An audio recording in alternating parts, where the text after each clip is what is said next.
ಶಾಲಾ ಹಂತದಲ್ಲಿ ಅನುಷ್ಠಾನಗೊಂಡ ಕಾರ್ಯಚಟುವಟಿಕೆಗಳ ಸಾಮಾಜಿಕ ಪರಿಶೋಧನೆ ಗ್ರಾಮಸಭೆ ಕಾರ್ಯಕ್ರಮಕ್ಕೆ ಆಗಮಿಸಿದಂತ ಎಲ್ಲರನ್ನ ಆತ್ಮೀಯವಾಗಿ ಸ್ವಾಗತಿಸುತ್ತಾ ಇದರಿಂದ ಕಾರ್ಯಕ್ರಮವನ್ನು ನಾಡಗೀತೆಯೊಂದಿಗೆ ಪ್ರಾರಂಭಿಸಿದ್ದಾರೆ ನಮ್ಮ ಶಾಲಾ ವಿದ್ಯಾರ್ಥಿಗಳು.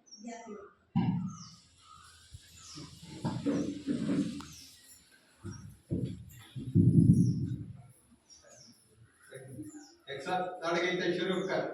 जय भारत जननीय तनुजाते, जय हे कर्नाटक माते, जय सुंदर नदी वनಗಳ ನಾಡೆ, जय हे रस ಋಷಿಗಳ ಬೀಡೆ, जय भारत जननीय तनुजाते, जय हे कर्नाटक माते, ಭೂದೇವಿಯ ಮಕುಟದ ನವಮಣಿಯೇ, ಕಂದದ ಚಂದದ ಹೊಂದಿನ ಗಣಿಯೇ, ರಾಘವ ಮದ ಸೂಚನರವತರಿಸಿದ ಭಾರತ ಜನನಿಯ ತನುಜಾತೆ, ಜಯ ಹೇ ಕರ್ನಾಟಕ ಮಾತೆ. ಜನನಿಯ ಜೋಗುಳ ವೇದದ ಘೋಷ, ಜನನಿಗೆ ಜೀವವು ನಿನ್ನಾವೇಶ, ಹಸುರಿನ ಗಿರಿಗಳ ಸಾಲೆ ನಿನ್ನಯ ಕೊರಳಿನ ಮಾಲೆ, ಕಪಿಲ ಪತಂಜಲ ಗೌತಮ ಜಿನನುತ ಭಾರತ ಜನನಿಯ ತನುಜಾತೆ, ಜಯ ಹೇ ಕರ್ನಾಟಕ ಮಾತೆ. ಶಂಕರರ ಮನುಜ ವಿದ್ಯಾರಣ್ಯ, ಬಸವೇಶ್ವರ ಮಧ್ವರ ದಿವ್ಯಾರಣ್ಯ, ರನ್ನ ಶರಶ್ವರಿ ಪುನ್ನ, ಪಂಪಲ ಕುಡಿಪತಿ ಚನ್ನ, ಕುಮಾರ ವ್ಯಾಸರ ಮಂಗಳಧಾಮ, ಕವಿಗೋಗಿಲೆಗಳ ಪುಣ್ಯಾರಾಮ, ನಾನಕ ರಾಮಾನಂದ ಕಬೀರರ ಭಾರತ ಜನನಿಯ ತನುಜಾತೆ, ಜಯ ಹೇ ಕರ್ನಾಟಕ ಮಾತೆ. ತೈಲಕ ಹೊಯ್ಸಳರಾಡಿದ ನಾಡೆ, ಜಂಕಣ ಜಗಣರ ನೆಚ್ಚಿನ ಬೀಡೆ, ಕೃಷ್ಣ ಶರಾವತಿ ತುಂಗ, ಕಾವೇರಿಯವರ ರಂಗ, ಚೈತನ್ಯ ಪರಮಹಂಸ ವಿವೇಕರ ಭಾರತ ಜನನಿಯ ತನುಜಾತೆ, ಜಯ ಹೇ ಕರ್ನಾಟಕ ಮಾತೆ. ಸರ್ವ ಜನಾಂಗದ ಶಾಂತಿಯ ತೋಟ, ರಸಿಕರ ಕಂಗಳ ಸೆಳೆಯುವ ನೋಟ, ಹಿಂದೂ ಕ್ರೈಸ್ತ ಮುಸಲ್ಮಾನ, ಪಾರಸಿಕ ಜೈನ ಉದ್ಯಾನ, ಜನಗಣ ಹೋಲುವ ದೊರೆಗಳ ರಾಮ, ಗಾಯಕ ವೈದಿಕರ ರಾಮ, ಕನ್ನಡ ನುಡಿ ಕುಡಿದಾಡುವ ದೇಹ, ಕನ್ನಡ ತಾಯಿಯ ಮಕ್ಕಳ ದೇಹ, ಭಾರತ ಜನನಿಯ ತನುಜಾತೆ, ಜಯ ಹೇ ಕರ್ನಾಟಕ ಮಾತೆ, ಜಯ ಹೇ ಕರ್ನಾಟಕ ಮಾತೆ, ಜಯ ಹೇ ಕರ್ನಾಟಕ ಮಾತೆ. ಧನ್ಯವಾದಗಳು ವಿದ್ಯಾರ್ಥಿಗಳಿಗೆ.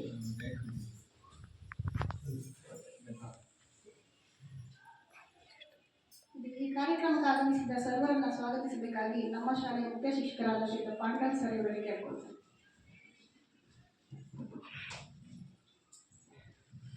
ಎಲ್ರಿಗೂ ನಮಸ್ಕಾರ. 2024-25 ಸಾಲಿನಲ್ಲಿ ಈ ವರ್ಷ ಸಾಮಾಜಿಕ ಪರಿಶೋಧನೆ ಗ್ರಾಮ ಸಭೆಯನ್ನು ನಮ್ಮ ಶಾಲೆಯಲ್ಲಿ ಮಾಡ್ತಾ ಇದ್ದೀವಿ. ಈ ಒಂದು ಕಾರ್ಯಕ್ರಮದಲ್ಲಿ ನಮ್ಮ ಶಾಲೆಯ ಅಧ್ಯಕ್ಷರಾದಂಥ ಶ್ರೀಯುತ ರಂಜನ್ ಅವರು ಆಗಮಿಸಿದ್ದಾರೆ. ಅವರಿಗೆ ತುಂಬ ಹೃದಯದ ಸ್ವಾಗತವನ್ನು ಬಯಸ್ತಾ ಇದ್ದೇವೆ. ಹಾಗೆ ಈ ಒಂದು ಕಾರ್ಯಕ್ರಮದಲ್ಲಿ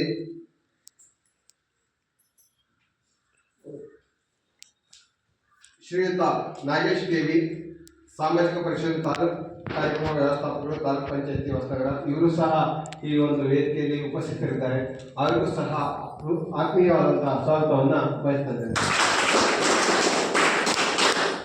ಹಾಗೆ ಈ ಒಂದು 3 ದಿನಗಳ ತನಕ ನಮ್ಮ ಶಾಲೆಯಲ್ಲಿ ಸಾಮಾಜಿಕ ಪರಿಶೋಧನೆ ಮಾಡಿದಂತಹ ಶ್ರೀಯುತ ದೇವೇಂದ್ರಪ್ಪ ಅವರು ಸಹ ಸಂಪನ್ಮೂಲ ವ್ಯಕ್ತಿಯಾಗಿ ಬಂದಿದ್ದಾರೆ. ಅವ್ರಿಗೂ ಸಹ ಆತ್ಮೀಯವಾದಂತಹ ಸ್ವಾಗತವನ್ನು ಬಯಸ್ತಾ ಇದ್ದೇನೆ. ಹಾಗೆ ನಮ್ಮ ಗ್ರಾಮ ಪಂಚಾಯತಿಯ ಉಪಾಧ್ಯಕ್ಷರು, ಮಾಜಿ ಉಪಾಧ್ಯಕ್ಷರು ಮತ್ತು ಹಾಲಿ ಸದಸ್ಯರಾದಂತಹ ಶ್ರೀಯುತ ಅರುಣ್ ಅವರು ಸಹ ಒಂದು ವೇದಿಕೆಯಲ್ಲಿ ಉಪಸ್ಥಿತರಿದ್ದಾರೆ. ಅವರಿಗೂ ಸಹ ಆತ್ಮೀಯವಾದಂತಹ ಸ್ವಾಗತವನ್ನು ಬಯಸ್ತಾ ಇದ್ದೇನೆ. ಹಾಗೆಯೇ ಈ ಒಂದು ಗ್ರಾಮ ಸಭೆಗೆ ಬಂದಂತಹ ನಮ್ಮ ಪೋಷಕ ವರ್ಗದವರು ಹಾಗೆ ಪುಟಾಣಿ ಮಕ್ಕಳು ಸಹ ಆತ್ಮೀಯವಾದಂತಹ ಸ್ವಾಗತವನ್ನು ಬಯಸ್ತಾ ಇದ್ದಾರೆ. ಹಾಗೆ ಈ ಒಂದು ಕಾರ್ಯಕ್ರಮವನ್ನು ಎಲ್ಲರೂ ಸಹ ಚಂದಗಳನ್ನು ಕೊಡಬೇಕಾಗಿ ಕೇಳ್ಕೊಳ್ತಾ ನನ್ನ ಸ್ವಾಗತ ಪಾಠವನ್ನು ಮುಗಿಸ್ತಾ ಇದ್ದೇನೆ.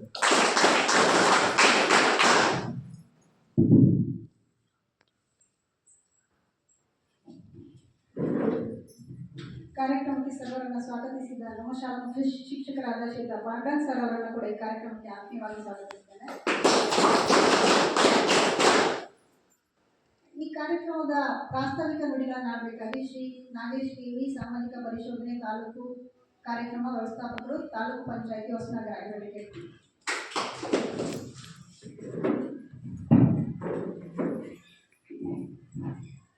ಎಲ್ಲರಿಗೂ ನಮಸ್ಕಾರ. 2023-24 ಸಾಲಿನ ಸಮಗ್ರ ಶಿಕ್ಷಣ ಯೋಜನೆಗೆ ಸಂಬಂಧಪಟ್ಟಂತೆ ಸಾಮಾಜಿಕ ಪರಿಶೋಧನೆ ಗ್ರಾಮ ಸಭೆಯನ್ನು ನಾವು ಈ ದಿನ ನಡೆಸ್ತಾ ಇರ್ತಕ್ಕಂಥದ್ದು. ಈ ಒಂದು ಸಭೆಯ ಅಧ್ಯಕ್ಷತೆಯನ್ನು ವಹಿಸಿರ್ತಕ್ಕಂಥ ಅರುಣ್ ಕುಮಾರ್ ಅವರೇ ಹಾಗೂ STMCಯ ಅಧ್ಯಕ್ಷರೇ ಹಾಗೂ ಮುಖ್ಯ ಶಿಕ್ಷಕರೇ ಹಾಗೂ ಎಲ್ಲ STMCಯ ಸದಸ್ಯರೇ ಹಾಗೂ ಪೋಷಕರೇ ಹಾಗೂ ಶಿಕ್ಷಕ ಬಂಧುಗಳೇ ಹಾಗೂ ಮಕ್ಕಳೇ, ಈ ಸಾಮಾಜಿಕ ಪರಿಶೋಧನೆ ಅಂತಕ್ಕಂಥದ್ದು ನಾವು ಗ್ರಾಮ ಪಂಚಾಯಿತಿಗಳಲ್ಲಿ ನಡೀತಕ್ಕಂಥ ಇದೊಂದು ಪ್ರಕ್ರಿಯೆ. ಈಗಾಗಲೇ 2009-10ರಿಂದ ನರೇಗಾ ಯೋಜನೆಯಲ್ಲಿ ಈ ಒಂದು ಸಾಮಾಜಿಕ ಪರಿಶೋಧನೆಯನ್ನು ಪ್ರಾರಂಭಿಸಿರ್ತಕ್ಕಂಥದ್ದು. ಆ ನಂತರದಲ್ಲಿ ಬೇರೆ ಬೇರೆ ಯೋಜನೆಗಳಿಗೆ ಈ ಒಂದು ಸಾಮಾಜಿಕ ಪರಿಶೋಧನೆಯನ್ನು ವಿಸ್ತಾರ ಮಾಡ್ಕೊಂಡು ಬಂದಿದ್ದಾರೆ. ಅದರಲ್ಲಿ 15ನೇ ಹಣಕಾಸು, ರಾಜ್ಯ ಹಣಕಾಸು, ಈ ಎಲ್ಲ ಯೋಜನೆಗಳು ಕೂಡ ಈ ಸಾಮಾಜಿಕ ಪರಿಶೋಧನೆಗೆ ಈಗಾಗಲೇ ನಡೆಸ್ತಾ ಇರ್ತಕ್ಕಂಥ ಕಾರ್ಯಕ್ರಮ. ಹಾಗೆ ಶಾಲೆಗಳಲ್ಲೂ ಕೂಡ ಸಾಮಾಜಿಕ ಪರಿಶೋಧನೆಯನ್ನು ನಡೆಸಬೇಕು ಅಂತಕ್ಕಂಥದ್ದು ಸರ್ಕಾರದ ಆದೇಶ ಆಗಿತ್ತು. ಹಾಗಾಗಿ ಕಳೆದ ಒಂದು 4 ವರ್ಷಗಳಿಂದ ಶಾಲೆಗಳಲ್ಲೂ ಕೂಡ ಸಾಮಾಜಿಕ ಪರಿಶೋಧನೆಯನ್ನು ಈಗಾಗಲೇ ನಡೆಸ್ತಾ ಇದ್ದೀವಿ. ಆದರೆ ಬಿಸಿಯೂಟ ಯೋಜನೆಗೆ ಸಂಬಂಧಪಟ್ಟಂತೆ ಆಯ್ದ ಶಾಲೆಗಳನ್ನು ಒಂದು ತಾಲೂಕಿನಲ್ಲಿ 3 ಅಥವಾ 4 ಶಾಲೆಗಳನ್ನ ಆಯ್ಕೆ ಮಾಡಿಕೊಂಡು ನಾವು ಸಾಮಾಜಿಕ ಪರಿಶೋಧನೆ ನಡೆಸಿ ವರ್ಷ ಕೂಡ ವರದಿಯನ್ನು ಈಗಾಗಲೇ ಸಲ್ಲಿಸ್ತಾ ಇದ್ದೀವಿ. ಕಳೆದ ಬಾರಿಯಿಂದ ಈ ಸಮಗ್ರ ಶಿಕ್ಷಣ ಯೋಜನೆಯನ್ನು ಕೂಡ ಸಾಮಾಜಿಕ ಪರಿಶೋಧನೆಗೆ ಒಳಪಡಿಸಬೇಕು ಅಂತಕ್ಕಂಥ ಸರ್ಕಾರದ ಆದೇಶ ಇತ್ತು. ಆ ನಿಟ್ಟಿನಲ್ಲಿ ಕಳೆದ ಬಾರಿ ಒಂದು ತಾಲೂಕಿನಲ್ಲಿ 20% ಶಾಲೆಗಳನ್ನ ಆಯ್ಕೆ ಮಾಡಿಕೊಂಡಿತ್ತು. ಈಗಾಗಲೇ ಸಾಮಾಜಿಕ ಪರಿಶೋಧನೆ ನಡೆಸಿ ನಾವು ಈಗಾಗಲೇ ವರದಿಯನ್ನು ಸಲ್ಲಿಸಿದ್ದೀವಿ. ಹಾಗೆ ಈ ಸಾರಿಗೂ ಕೂಡ ಒಂದು 20% ಶಾಲೆಗಳನ್ನ ಆಯ್ಕೆ ಮಾಡಿಕೊಂಡು ಸಾಮಾಜಿಕ ಪರಿಶೋಧನೆ ನಡೆಸ್ತಾ ಇದ್ದೀವಿ. ಒಟ್ಟಾರೆಯಾಗಿ ಎಲ್ಲ ಶಾಲೆಗಳಿಗೂ ಕೂಡ ಈ ಒಂದು ಸಾಮಾಜಿಕ ಪರಿಶೋಧನೆ ಅಂತಕ್ಕಂಥದ್ದು ಕಡ್ಡಾಯವಾಗಿದೆ. ಹಾಗಾಗಿ ಮುಂದಿನ ದಿನಗಳಲ್ಲಿ ಇಲ್ಲಿ ಉಳಿದಿರ್ತಕ್ಕಂಥ ಎಲ್ಲ ಶಾಲೆಗಳು ಕೂಡ ನಾವು ಸಾಮಾಜಿಕ ಪರಿಶೋಧನೆ ನಡೆಸಬಹುದು ಸರ್ಕಾರಕ್ಕೆ ವರದಿಯನ್ನು ಸಲ್ಲಿಸುವ ನಿಟ್ಟಿನಲ್ಲಿದ್ದೀವಿ. ಸಾಮಾಜಿಕ ಪರಿಶೋಧನೆ ಅಂದರೆ ನೀವು ಮೊದಲೇ ಕೇಳ್ತಾ ಇದ್ದೀರಾ, ಸಮಾಜದೊಂದಿಗೆ ಪರಿಶೀಲನೆಯನ್ನು ಮಾಡ್ತಕ್ಕಂಥದ್ದು ಸಾಮಾಜಿಕ ಪರಿಶೋಧನೆ. ಯಾವುದೇ ಒಂದು ಯೋಜನೆಯನ್ನ ಸರ್ಕಾರ ಜಾರಿಗೆ ತಂದಾಗ ಏನು ಉದ್ದೇಶವನ್ನು ಇಟ್ಕೊಂಡು ಆ ಯೋಜನೆಯನ್ನು ಜಾರಿಗೆ ತಂದಿರ್ತಾರೆ, ಆ ಯೋಜನೆಯ ಉದ್ದೇಶ ಈಡೇರಿಕೆ ಆಗಿದೆಯೇ ಇಲ್ಲ ಅಂತಕ್ಕಂಥದ್ದನ್ನ ಫಲಶ್ರುತಿಯನ್ನು ಗಮನಿಸ್ತಕ್ಕಂಥದ್ದು ಈ ಸಾಮಾಜಿಕ ಪರಿಶೋಧನೆ ನಡೆಸ್ತಕ್ಕಂಥದ್ದು ಉದ್ದೇಶ. ಹಾಗಾಗಿ ಸಮಗ್ರ ಶಿಕ್ಷಣ ಯೋಜನೆ ಏನಿದೆ 2018-19ರಲ್ಲಿ ಜಾರಿಗೆ ಬಂದಿರತಕ್ಕಂಥ ಯೋಜನೆ. ಇದಕ್ಕೆ ಪೂರ್ವದಲ್ಲಿ ಬೇರೆ ಬೇರೆ ಯೋಜನೆಗಳು ಶಾಲೆಯಲ್ಲಿದ್ದು ಆ ಎಲ್ಲ ಯೋಜನೆಗಳನ್ನ ಒಟ್ಟುಗೂಡಿಸ್ಬಿಟ್ಟು ಸಮಗ್ರ ಶಿಕ್ಷಣ ಯೋಜನೆಯನ್ನ ಸರ್ಕಾರ ಜಾರಿಗೆ ತಂದಿರ್ತಕ್ಕಂಥದ್ದು. ಈ ಸಮಗ್ರ ಶಿಕ್ಷಣ ಯೋಜನೆಯ ಪ್ರಮುಖ ಉದ್ದೇಶ ಏನು ಅಂತಂದ್ರೆ, ಈ ಒಂದು ಶಾಲಾ ವ್ಯವಸ್ಥೆಯಲ್ಲಿ ಯಾವುದೇ ಮಗು ಕಲಿಕೆಯಿಂದ ಹೊರಗುಳಿಬಾರ್ದು. ಯಾರಾದರೂ ಶಾಲೆ ಬಿಟ್ಟ ಮಕ್ಕಳಿದ್ದು ಅವ್ರನ್ನ ಶಾಲೆಗೆ ಕರೆತರೋದ್ರ ಮುಖಾಂತರ ಶಿಕ್ಷಣವನ್ನ ಒದಗಿಸಬೇಕು ಅಂತಕ್ಕಂಥದ್ದು. ಹಾಗೆ ಯಾವುದೇ ಭೇದ ಭಾವ ಇಲ್ಲದೆ, ಯಾವುದೇ ಲಿಂಗ ತಾರತಮ್ಯ ಅಥವಾ ಜಾತಿ ಭೇದ ಭಾವದ ಇಲ್ಲದೆ ಎಲ್ಲರಿಗೂ ಕೂಡ ಸಮಾನ ಶಿಕ್ಷಣವನ್ನ ನೀಡ್ತಕ್ಕಂಥದ್ದು. ಹಾಗೆ ಈ ಒಂದು ಶಾಲಾ ವ್ಯವಸ್ಥೆಯಲ್ಲಿ ಯಾರಾದರೂ ವಿಶೇಷ ಚೇತನ ಮಕ್ಕಳಿದ್ರೆ ಅವರಿಗೂ ಕೂಡ ಶಿಕ್ಷಣವನ್ನು ನೀಡಬೇಕು ಅಂತಕ್ಕಂಥದ್ದು. ಅವರು ಶಾಲೆಗೆ ಬರುವ ಹಂತದಲ್ಲಿದ್ದು ಅವರಿಗೆ ಶಾಲೆಯಲ್ಲಿ ಇರ್ತಕ್ಕಂಥ ಸೌಲಭ್ಯಗಳ ಜೊತೆಗೆ ಶಿಕ್ಷಣವನ್ನು ಒದಗಿಸ್ತಕ್ಕಂಥದ್ದು. ಒಂದು ವೇಳೆ ಅವರು ಬರಲಿಕ್ಕೆ ಸಾಧ್ಯ ಆಗಿರ್ತಕ್ಕಂಥ ಪರಿಸ್ಥಿತಿಯಲ್ಲಿದ್ದರೆ ಅವರಿಗೆ ಬುದ್ಧಿಮಟ್ಟಕ್ಕೆ ಸರಿಯಾಗಿ ಬೃಹದಾರಿತ ಶಿಕ್ಷಣವನ್ನು ಒದಗಿಸಬೇಕು ಅಂತಕ್ಕಂಥದ್ದು ಕೂಡ ಸಮಗ್ರ ಶಿಕ್ಷಣ ಯೋಜನೆಯಲ್ಲಿ ಇರ್ತಕ್ಕಂಥದ್ದು. ಹಾಗೆ ಶಿಕ್ಷಕರಿಗೂ ಕೂಡ ಕಾಲಕಾಲಕ್ಕೆ ತರಬೇತಿಯನ್ನು ನೀಡೋದ್ರ ಮುಖಾಂತರ ಅವರ ಕಾರ್ಯಕ್ಷಮತೆಯನ್ನು ಹೆಚ್ಚಿಗೆಗೊಳಿಸ್ತಕ್ಕಂಥದ್ದು ಕೂಡ ಸಾಮಾಜಿಕ ಪರಿಶೋಧನೆಯಾಗಿ ಬರ್ತದೆ. ಹಾಗಾಗಿ ಒಟ್ಟಾರೆಯಾಗಿ 2030 ಒಳಗಡೆ ಶಿಕ್ಷಣದಲ್ಲಿ ಹೆಚ್ಚಿನ ಬದಲಾವಣೆಯನ್ನು ತರೋದ್ರ ಮುಖಾಂತರ ಗುಣಮಟ್ಟದ ಶಿಕ್ಷಣವನ್ನು ಮಕ್ಕಳಿಗೆ ನೀಡಬೇಕು ಅಂತಕ್ಕಂಥ ಉದ್ದೇಶದಿಂದ ಈ ಸಮಗ್ರ ಶಿಕ್ಷಣ ಯೋಜನೆಯನ್ನ ಜಾರಿಗೆ ತಂದಿರ್ತಕ್ಕಂಥದ್ದು. ಇದರಲ್ಲಿ ಸಾಮಾಜಿಕ ಪರಿಶೋಧನೆಯಲ್ಲಿ ನಾವು ಏನೆಲ್ಲ ಅಂಶಗಳನ್ನ ಗಮನಿಸಬೇಕು ಅಂತಕ್ಕಂಥದ್ದನ್ನ ಹೇಳಿದ್ದಾರೆ. 134 ಅಂಶಗಳ ಕುರಿತಂತೆ ಒಂದು ಪ್ರಶ್ನಾವಳಿಯನ್ನು ನಮಗೆ ನೀಡಿರ್ತಕ್ಕಂಥದ್ದು. ಶಾಲೆಗೆ ಸಂಬಂಧಪಟ್ಟಂತ ಎಲ್ಲ ಅಂಶಗಳು ಯಾವ ಥರದಲ್ಲಿ ಇದೆ ಅಂತಕ್ಕಂಥದ್ದನ್ನ ಪರಿಶೀಲನೆ ಮಾಡಿ ನಾವು ಸರ್ಕಾರಕ್ಕೆ ವರದಿನ ಸಲ್ಲಿಸಬೇಕಾಗಿರುತ್ತೆ. ಹಾಗಾಗಿ ಎಲ್ಲ ಅಂಶಗಳಲ್ಲಿ ಮಕ್ಕಳಿಗೆ ಸಂಬಂಧಪಟ್ಟಂತೆ ಏನು ಮಕ್ಕಳಿಗೆ ಸೂಸಾಕ್ಷಗಳನ್ನ ನೀಡ್ತಾರೆ ಮತ್ತು ಸಮವಸ್ತ್ರಗಳನ್ನ ನೀಡ್ತಾರೆ, ಬ್ಯಾಗ್ಗಳನ್ನ ನೀಡ್ತಾರೆ, ಅವೆಲ್ಲವೂ ಕೂಡ ಉಚಿತವಾಗಿ ನೀಡ್ತಕ್ಕಂಥ ಸೌಲಭ್ಯಗಳು ಕರೆಕ್ಟಾಗಿ ಸಮರ್ಪಕವಾಗಿ ಅವರಿಗೆ ತಲುಪಿದೆಯಲ್ಲ ಅಂತ ನಾವು ಪರಿಶೀಲನೆ ಮಾಡಬೇಕಾಗುತ್ತೆ.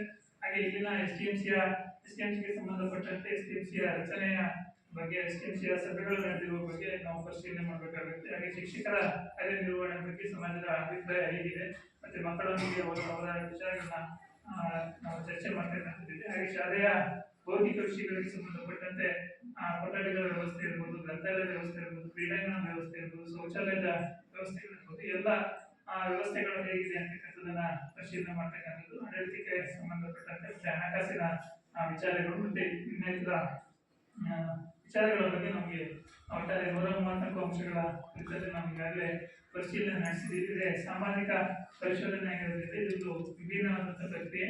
ಎಲ್ಲ ಆಡಳಿತಗಳನ್ನು ನೀವು ನೋಡಿರ್ಬೋದು. ನಾವು ದಾಖಲಾತಿಗಳನ್ನು ನೋಡಿ ವರದಿಯನ್ನು ನೇರವಾಗಿ ಸರ್ಕಾರಕ್ಕೆ ಸಲ್ಲಿಸ್ತೀವಿ. ಆದರೆ ಸಾಮಾಜಿಕ ಪರಿಶೋಧನೆ ಆ ಥರ ನಡೆಯೋದಿಲ್ಲ. ನಾವು ಏನೇ ವರದಿಯನ್ನ ಮಾಡಿದ್ರು ಕೂಡ ಅದನ್ನ ಸಮಾಜದ ಮುಂದೆ, ಅಂದರೆ ಗ್ರಾಮ ಸಭೆಯನ್ನು ಕರೆದ್ರ ಮುಖಾಂತರ ಗ್ರಾಮ ಸಭೆಯ ಮುಂದೆ ಇಟ್ಟು ಚರ್ಚೆಯನ್ನು ಮಾಡಿ ಅದನ್ನು ನಡವಳಿಕೆಯನ್ನು ಮಾಡಿ ನಾವು ಸರ್ಕಾರಕ್ಕೆ ವರದಿಯನ್ನ ಸಲ್ಲಿಸಬೇಕಾಗಿರುತ್ತೆ. ಹಾಗಾಗಿ ಆ ಎಲ್ಲ ಅಂಶಗಳನ್ನು, ಏನು ಅಂಶಗಳನ್ನ ಇಲ್ಲಿ ಗುರುತಿಸಿದ್ದೀವಿ, ಎಲ್ಲ ಅಂಶಗಳನ್ನ ತಮ್ಮ ಮುಂದೆ ಇರಿಸ್ತೀವಿ.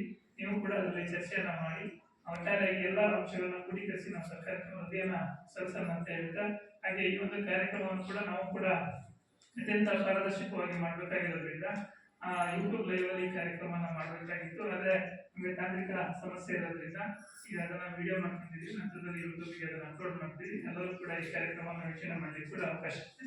ಹಾಗಾಗಿ ಎಲ್ಲರೂ ಕೂಡ ಮುಕ್ತವಾಗಿ ಚರ್ಚೆಯಲ್ಲಿ ಭಾಗವಹಿಸಿ ಅಂತ ಹೇಳ್ತಾ ನನಗೆ ಪ್ರಾಸ್ತಾವಿಕವಾಗಿ ಮಾತಾಡಲಿಕ್ಕೆ ಅವಕಾಶ ಕೊಡಿ. ನಮ್ಮೆಲ್ಲರಿಗೂ ನಮಸ್ತೆ ಮಾತಾಡಿಸ್ತೀನಿ.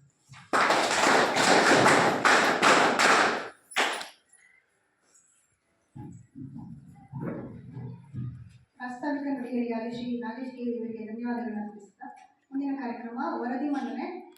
ಗ್ರಾಮ ಸಂಪನ್ಮೂಲ ವ್ಯಕ್ತಿಗಳು ಶ್ರೀ ದೇವೇಂದ್ರಪ್ಪ, ಸಂಪನ್ಮೂಲ ವ್ಯಕ್ತಿ, ಸಾಮಾಜಿಕ ಪರಿಶೋಧನೆಗಳು.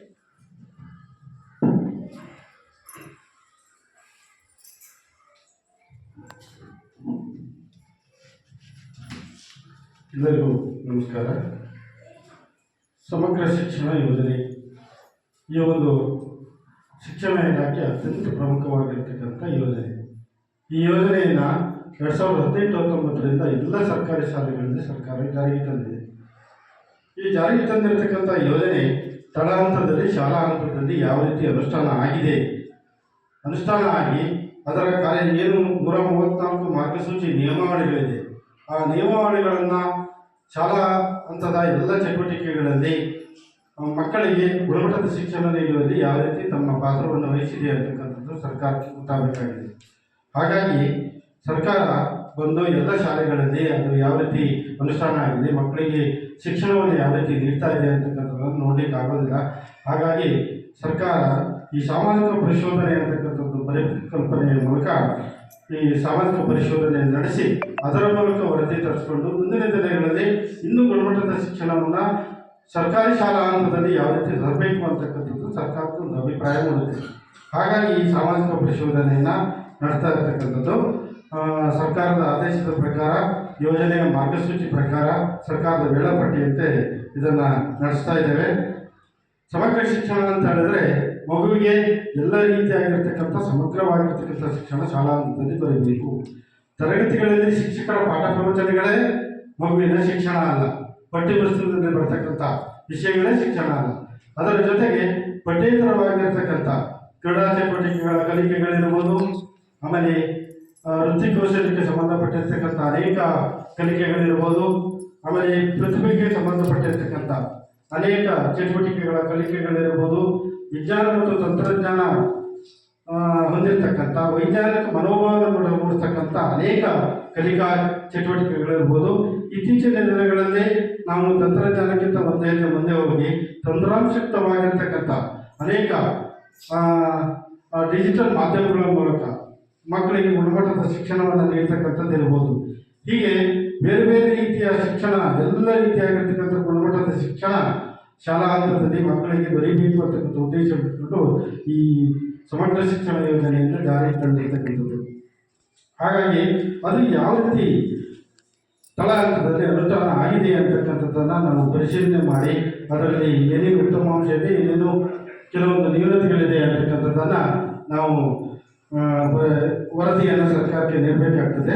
ಅದರ ಪ್ರಕಾರ ನಾವು 2 ದಿನಗಳಿಂದ ನಾವು ಪರಿಶೋಧನೆಯನ್ನು ನಡೆಸಿದ್ದೇವೆ. ಅದರಲ್ಲಿ ಏನೇನು ಅಂಶಗಳು ಬಂದಿದೆ ಅಂತಕ್ಕಂಥದ್ದನ್ನು ನಾನು ಈ ಸಭೆ ಮುಂದೆ ತಿಳಿಸ್ತಾ ಇದ್ದೇನೆ. 2023-24ನೇ ಸಾಲಿನಲ್ಲಿ ವಿದ್ಯಾರ್ಥಿಗಳ ಸಂಖ್ಯೆ ಒಟ್ಟು 76 ವಿದ್ಯಾರ್ಥಿಗಳು ಈ ಶಾಲೆಯಲ್ಲಿ ಕಲಿಕೆಯನ್ನು ಮಾಡ್ತಾ ಇದ್ದಾರೆ. 2024-25ನೇ ಸಾಲಿನಲ್ಲಿ 23-24ರಲ್ಲಿ 76 ವಿದ್ಯಾರ್ಥಿಗಳು, 24-25ರಲ್ಲಿ 68 ವಿದ್ಯಾರ್ಥಿಗಳು ಕಲಿಕೆಯನ್ನು ಮಾಡ್ತಾ ಇದ್ದಾರೆ ಹೋದ ವರ್ಷ. ಈ ವರ್ಷ ಪ್ರಸ್ತುತ 25-26ನೇ ಸಾಲಿನಲ್ಲಿ 63 ವಿದ್ಯಾರ್ಥಿಗಳು ಕಲಿಕೆಯನ್ನು ಮಾಡ್ತಾ ಇದ್ದಾರೆ.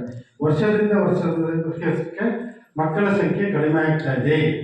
ಏಕೆ ಸರ್ಕಾರಿ ಶಾಲೆಗಳಲ್ಲಿ ಈ ರೀತಿ ಮಕ್ಕಳ ಸಂಖ್ಯೆ ಕಡಿಮೆ ಆಗಲು ಕಾರಣ ಏನು ಅಂತಕ್ಕಂಥದ್ದನ್ನು ನಾವು ನೀವೆಲ್ಲರೂ ಅದರ ಬಗ್ಗೆ ಚರ್ಚೆ ಮಾಡಬೇಕಾಗಿದೆ. ಕಡಿಮೆ ಆಗಲಿಕ್ಕೆ ಕಾರಣ ಏನು, ಗುಣಮಟ್ಟದ ಶಿಕ್ಷಣ ಇದು, ಬೇರೆ ಏನು ಕಾರಣಗಳಿದೆಯೋ ಅಂತಕ್ಕಂಥದ್ದನ್ನು ಚರ್ಚೆ ಮಾಡಿ ಮುಂದಿನ ದಿನಗಳಲ್ಲಿ ಅದಕ್ಕೆ ಪರಿಹಾರಗಳನ್ನು ಕಂಡುಕೊಂಡು ಸರ್ಕಾರಿ ಶಾಲೆಗಳಲ್ಲಿ ಮಕ್ಕಳ ಸಂಖ್ಯೆ ಜಾಸ್ತಿ ಆಗ್ತಕ್ಕಂಥ ಒಂದು ವ್ಯವಸ್ಥೆಯನ್ನು ಮಾಡ್ತಕ್ಕಂಥ ಕರ್ತವ್ಯ ನಮ್ಮ ಮೇಲೆ ಇರ್ತದೆ. ಅದೇ ರೀತಿ 2023-24ನೇ ಸಾಲಿಗೆ ಸಂಬಂಧಪಟ್ಟ ಅಲ್ಲಿಂದ ಇಲ್ಲಿಯವರೆಗೆ ಶಾಲಾ ನಿರ್ವಹಣೆಗೆ ಸಂಬಂಧಪಟ್ಟಂತೆ ಕೆಲವೊಂದು ಅನುದಾನಗಳನ್ನು ಸರ್ಕಾರ ನೀಡ್ತದೆ. ಅದನ್ನು ಯಾವ ರೀತಿ ಬಳಸ್ಕೊಂಡಿದ್ದಾರೆ ಅಂತಕ್ಕಂಥದ್ದನ್ನು ನಾವು ಪರಿಶೋಧನೆಗೆ ಒಳಪಡಿಸಬೇಕಾಗ್ತದೆ. ಅದನ್ನು ಅಲ್ಲಿರ್ತಕ್ಕಂಥ ಏನು ದಾಖಲಾತಿಗಳನ್ನು ನಿರ್ವಹಣೆ ಮಾಡಿದೆ ಶಾಲೆ ಅದನ್ನು ಪರಿಶೀಲನೆ ಮಾಡಬೇಕಾಗ್ತದೆ.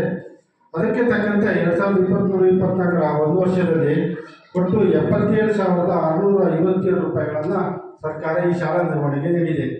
ಅದನ್ನು ಶಾಲಾ ಅನುದಾನಕ್ಕಾಗಿ ಒಟ್ಟು 31,250 ರೂಪಾಯಿ, ಮತ್ತು ಕುಡಿಯುವ ನೀರು ಮತ್ತು ಸ್ವಚ್ಛತೆಗೆ 14,116 ರೂಪಾಯಿ, ಮಕ್ಕಳಿಗೆ ಉಚಿತವಾಗಿ ಸೂ ಮತ್ತು ಸಾಕ್ಸ್ ನೀಡಲಿಕ್ಕೆ 21,920 ರೂಪಾಯಿ, ಆಮೇಲೆ ಶಿಕ್ಷಕರ ಅನುದಾನ ಅಂತಕ್ಕಂಥದ್ದು 2,028 ರೂಪಾಯಿ, STMC ಮತ್ತು ವಿದ್ಯಾರ್ಥಿ ಅದಕ್ಕೆ ಸಂಬಂಧಪಟ್ಟಿರ್ತಕ್ಕಂಥ ನಿರ್ವಹಣೆಗೆ 1,000 ರೂಪಾಯಿ, ಒಟ್ಟು 77,657 ರೂಪಾಯಿ ಅನುದಾನವನ್ನು ನೀಡಿದೆ. ಅದರ ಖರ್ಚು ವೆಚ್ಚ ಸಾಲ ಅನುದಾನ 31,250 ರೂಪಾಯಿ ಖರ್ಚಾಗಿದೆ. ಕುಡಿಯುವ ನೀರು ಮತ್ತು ಸ್ವಚ್ಛತೆ 14,116 ರೂಪಾಯಿ ಖರ್ಚು ವೆಚ್ಚ ನಿರ್ವಹಣೆ ಆಗಿದೆ. ಸುಸಾಕ್ಸ್ 21,920 ರೂಪಾಯಿ ಖರ್ಚಾಗಿದೆ. ಶಿಕ್ಷಕರ ಸೇರಿ 2,028 ರೂಪಾಯಿ ಖರ್ಚಾಗಿದೆ. STMC ನಿರ್ವಹಣೆ ವಿದ್ಯಾರ್ಥಿ 1,000 ರೂಪಾಯಿ ಖರ್ಚಾಗಿದೆ. ಒಟ್ಟು 70,410 ರೂಪಾಯಿ ಖರ್ಚಾಗಿರ್ತಕ್ಕಂಥದ್ದು. ಒಟ್ಟು ಆ ಒಂದು ವರ್ಷದಲ್ಲಿ 7,246 ರೂಪಾಯಿ ಉಳಿಕೆಯಾಗಿದೆ. ಇದಕ್ಕೆ ಸಂಬಂಧಪಟ್ಟಿರ್ತಕ್ಕಂಥ ದಾಖಲಾತಿ ನಿರ್ವಹಣೆ ಆಗಿದೆ. ಏನು ಅದನ್ನು ನಿರ್ವಹಣೆ ಮಾಡಿದ್ದಾರೆ ಆಯಾ ವಿಭಾಗಗಳಿಗೆ ತಕ್ಕಂತೆ ಖರ್ಚು ವೆಚ್ಚದ ವೋಚರ್ಗಳನ್ನು, ಖರೀದಿ ವೋಚರ್ಗಳನ್ನು ನಿರ್ವಹಣೆ ಮಾಡಿರ್ತಕ್ಕಂಥದ್ದು ಕಂಡುಬಂದಿದೆ. ಇದಲ್ಲದೆ ಯೋಜನೆಗೆ ಸಂಬಂಧಪಟ್ಟಂತೆ 134 ಅಂಶಗಳು, ಅದರಲ್ಲಿ ಮಕ್ಕಳು ಪಠ್ಯಪುಸ್ತಕಗಳನ್ನು ಪಡೆದಿದ್ದಾರೆ, ಸಮವಸ್ತ್ರಗಳನ್ನು ಪಡೆದಿದ್ದಾರೆ, ಸುಸಾಕ್ಷ್ಯಗಳನ್ನು ಪಡೆದಿದ್ದಾರೆ. ಬೆಳಿಗ್ಗೆ ಮಕ್ಕಳಿಗೆ ಉಚಿತವಾಗಿ ಹಾಲು ಮತ್ತು ಅದರ ಜೊತೆಗೆ ರಾಗಿ ಮಾಡಿಕೊಡ್ತಕ್ಕಂಥದ್ದು, ಮಧ್ಯಾಹ್ನದ ಬಿಸಿ ಊಟ ಕೊಡ್ತಕ್ಕಂಥದ್ದು, ಅದರ ಜೊತೆಗೆ ಪೋಷಕಾಂಶಯುಕ್ತವಾಗಿರ್ತಕ್ಕಂಥ ಮೊಟ್ಟೆ, ಬಾಳೆಹಣ್ಣು ಇದೆಲ್ಲ ಸರ್ಕಾರ ಉಚಿತವಾಗಿ ಮಕ್ಕಳಿಗೆ ನೀಡ್ತಕ್ಕಂಥದ್ದು. ಯಾಕೆಂದರೆ ಮಗು ಹಸಿವಿನಿಂದ ಕಲಿಕೆಯನ್ನು ಮಾಡಬಾರ್ದು. ಗುಣಮಟ್ಟದ ಶಿಕ್ಷಣ ದೊರೆಯಬೇಕಾದ್ರೆ ಮಗುವಿಗೆ ಆಹಾರ ಮುಖ್ಯ. ಹಾಗಾಗಿ ಅದು ಹಸಿವಿನಿಂದ ಏನಾದರೂ ಕಲಿತರೆ ಅದು ಗುಣಮಟ್ಟದ ಶಿಕ್ಷಣವನ್ನು ಕಲಿಕೆಯನ್ನು ಮಾಡಲಿಕ್ಕೆ ಆಗೋದಿಲ್ಲ ಅಂತ ರೂಢಿಸಿಕೊಂಡು ಇದನ್ನು ನೀಡ್ತಕ್ಕಂಥದ್ದು. ಅದು ಸರಿಯಾದ ರೀತಿಯಲ್ಲಿ ಇಲಾಖಾ ನಿಯಮಾವಳಿ ಪ್ರಕಾರ ನಿರ್ವಹಣೆ ಮಾಡ್ತಾ ಇದೆಯಾ ಶಾಲೆ ಅಂತಕ್ಕಂಥದ್ದನ್ನು ನಾವು ಪರಿಶೀಲನೆ ಒಳಪಡಿಸಬೇಕು. ಅದನ್ನೆಲ್ಲ ಮಾಡಿದ್ದೇವೆ. ಎಲ್ಲ ಉತ್ತಮವಾಗಿ ನಿರ್ವಹಣೆ ಆಗಿರ್ತಕ್ಕಂಥದ್ದು ಕಂಡು ಬಂದಿದೆ. ಆಮೇಲೆ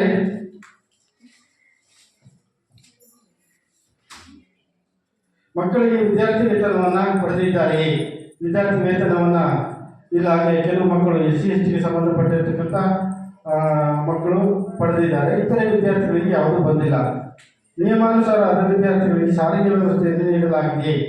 ಬಹಳ ದೂರದಿಂದ 5-6 ಕಿಲೋಮೀಟರ್ ದೂರದಿಂದ ಬರ್ತಕ್ಕಂಥ ಕಚ್ಚಾ ದಾರಿಯಲ್ಲಿ, ಕಾಡು ದಾರಿಯಲ್ಲಿ, ಹೊಳೆಹಳ್ಳಗಳನ್ನು ದಾಟಿ ಬರ್ತಕ್ಕಂಥ ಮಕ್ಕಳನ್ನು ಗುರುತಿಸಿ ಶಾಲೆ ಪ್ರಸ್ತಾವನೆ ನೀಡಿದಲ್ಲಿ ಆ ಮಕ್ಕಳಿಗೆ ವರ್ಷಕ್ಕೆ 6,000 ರೂಪಾಯಿ ಸಾರಿಗೆ ವ್ಯವಸ್ಥೆಯನ್ನು ಕೊಡ್ತಕ್ಕಂಥ ಸರ್ಕಾರದ ವ್ಯವಸ್ಥೆ ಇದೆ. ಈ ಒಂದು ಶಾಲೆಯಲ್ಲಿ ಯಾವುದೇ ಮಗುವಿಗೆ ಬಂದಿಲ್ಲ.